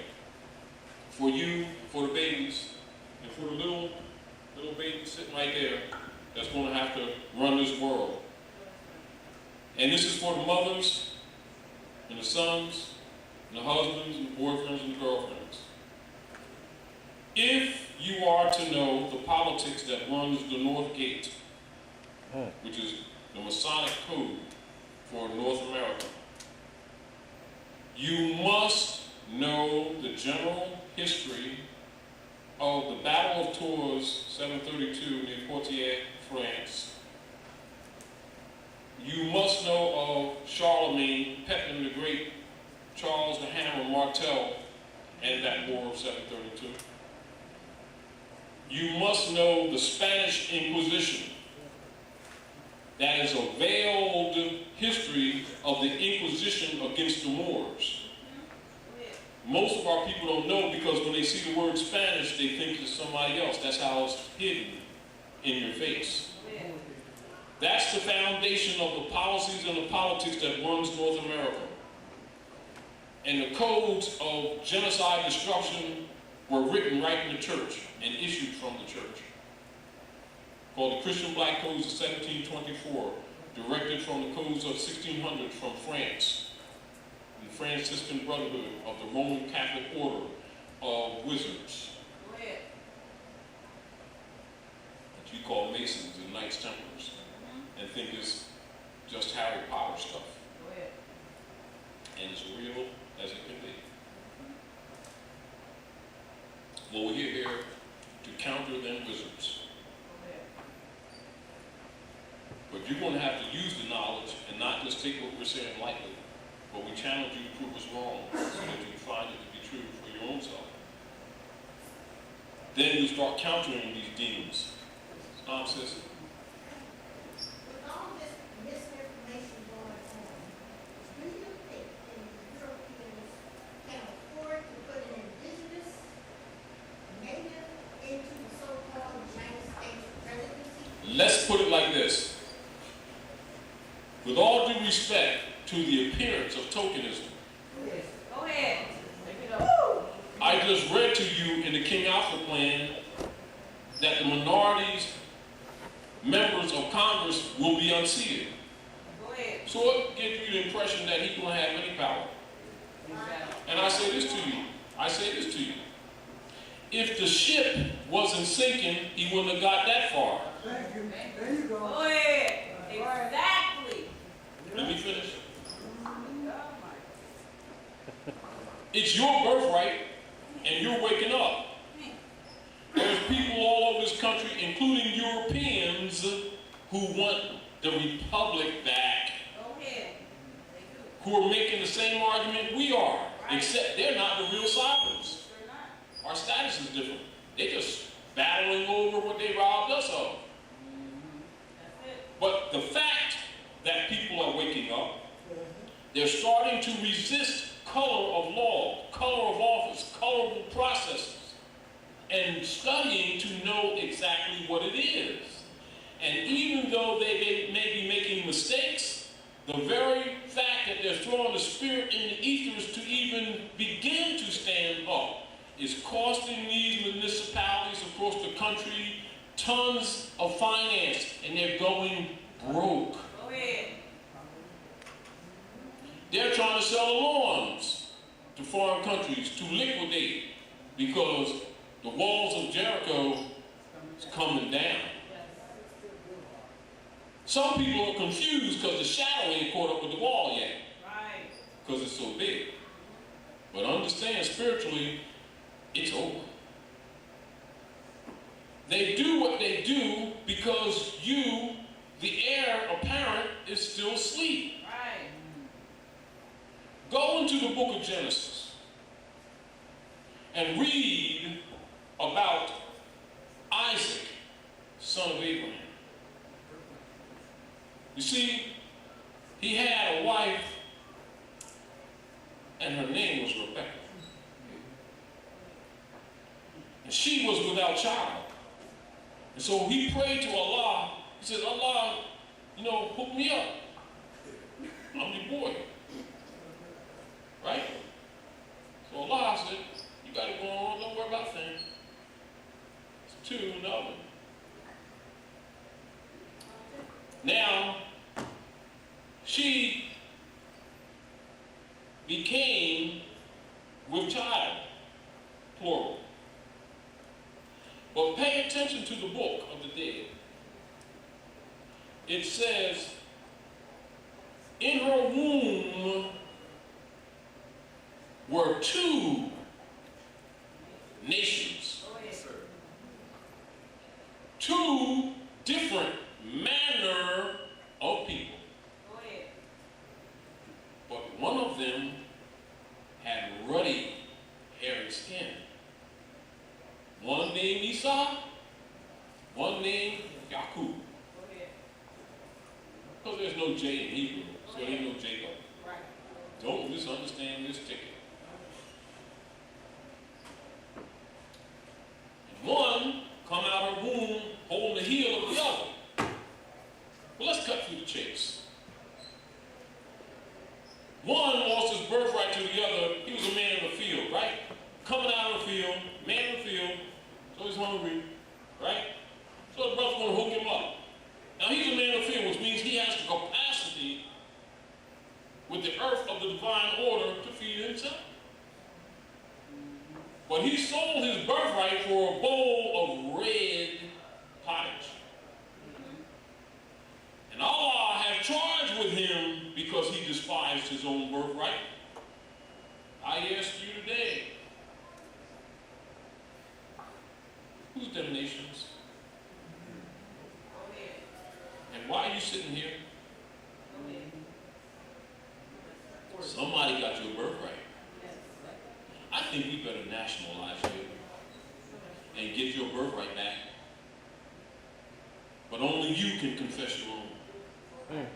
And honor your mothers and fathers. Nobody can make you do it.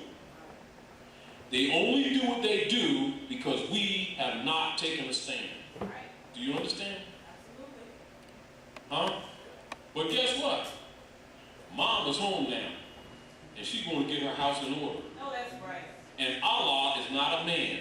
It's the spirit of the universe. And it is feminine. Go ahead. And divine. And she ain't playing. Do you understand? The key is in you, and every woman that's sitting right here who has been subordinated by artificial religious dogma systems that have been forced upon the world. Therefore, she gives up her power. She's looking for divine creation outside herself when actually God is beneath her. Go ahead. She is superior to what the masses have called God. We're in trouble because she's looking outside herself and is within. Go ahead. Humble us. And this belly button I got, she ain't came from my rib, I came from her womb, and I'm not confused. No, that's right. Therefore, you should not be. Go ahead. So shall it be for everyone, every living soul that walks this planet. He only has power because we give it to him. Go ahead. Therefore, everyone, man, woman, and child must learn the truth about the divine order and the nature and the essence and the quality and the validity and the lack thereof of covenants, of contracts, of agreements. And don't make a pact if you don't know what you're signing. Therefore, we're teaching those principles by which that divine order can be returned to you, but you must do it. Not I, but I can tell you. Would you like to ask that question again? Or would you like to go within and begin to solve them? Honor your mothers and fathers that your days may be longer upon this earth, not a cloud, because the kingdom is here. All right? One more question and we're going to roll. Islam. Apologize. Hit him real quick. Go ahead. Is that a lodio permit, something like a restraining order? You see it says a lodio on you. Yeah. Is it like Uh-huh. a restraining order? It's an injunction. And the judge from the district court told the other judge, Caputio, and that prosecutor that their position was fatal from the door. And I've been building ever since. For some of you, I got my camera here and I'll show you the building. You'll see me in my little garb up there just putting the bricks together. You understand? Now, not that they come at me, but the point of it is, what happens when we all recognize we're each other's keeper? Can Rome keep doing what Rome does? No. Huh? People keep forgetting. When the Nazarene was on the scene, it wasn't no devil that murdered the Nazarene. It was organized religionists. Go ahead. People's minds was twisted. It was the state, an organized religion. And the devil's been burdened with that lie ever since. Well, we want to get together and raise some money and fight the devil. Because good people come together doing God stuff. And the devil always comes and starts messing stuff up. Organized religionists kills the prophets. Go ahead. Because the prophets come and reveal the truth and the game that they're playing. So they get together with the state, all being in the secret society, start slandering his character. You understand? Plotting his death, because they can't rob you no more. Then tell you, after they rob him and murder him, look what the devil did to the prophets. So what we're going to do, we're going to have a prayer and a rally and raise some money to fight the devil. And you buy into that too. See the trouble we're in? Huh? But all records say that organized religionists plotted his murder. Huh? Same way probably run here. Same thing. It happens over and over again. Even when they ran Prophet Muhammad al-Mecca, everybody celebrate his journey to Medina and say, in order to be a Muslim, you got to make the Hajj. And you follow them? They cutting each other's throat. One more question. One more question. Family. Islam family. Real quick, I want to shed some light on something. A big movement was in Chicago under Reparations. And they just apologized to some corporate fiction. Yeah. After you apologize to corporate fiction, now it's started the reparation movement all over again. How do you apologize to corporate fiction? I'm not That's not a question. What you should do, and what I present to you now, is to use your divine reasoning. You know what you should ask, and these so-called black leaders, including, I'm not going to name the names, that keep on showing up and getting paid.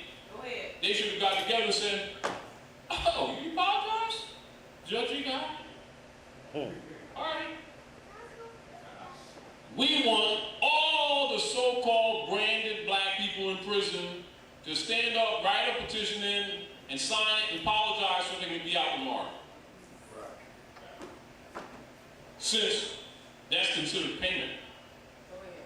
And if that, what they've done to us for all these generations ain't a crime and still taking our land, certainly people that did these little petty crimes can't and should not be in jail. That's right. So how could you even look at that? The other deal is this, and I want to make this very clear relative to reparations. In order to make a claim of reparations, you must be an appropriate persona sui juris. And none of our people are appropriate persona sui juris. They don't even know what it is. They're not being themselves. They can't make a claim. They're not qualified to make a claim. They're under wardship. Right. Go ahead. That's a fraud. Right. No black nation exists. There's 54 nations in Africa, and not one of them is Blackademia, Coloradifia, Negro Dina. Go ahead. So I'm throwing that to give you something to think about. We got to cut it. Family, I trust we did some good. I hope we do some better. I trust you get together, study, challenge what I said, do some research, save the babies, love one another, be your brother's keeper.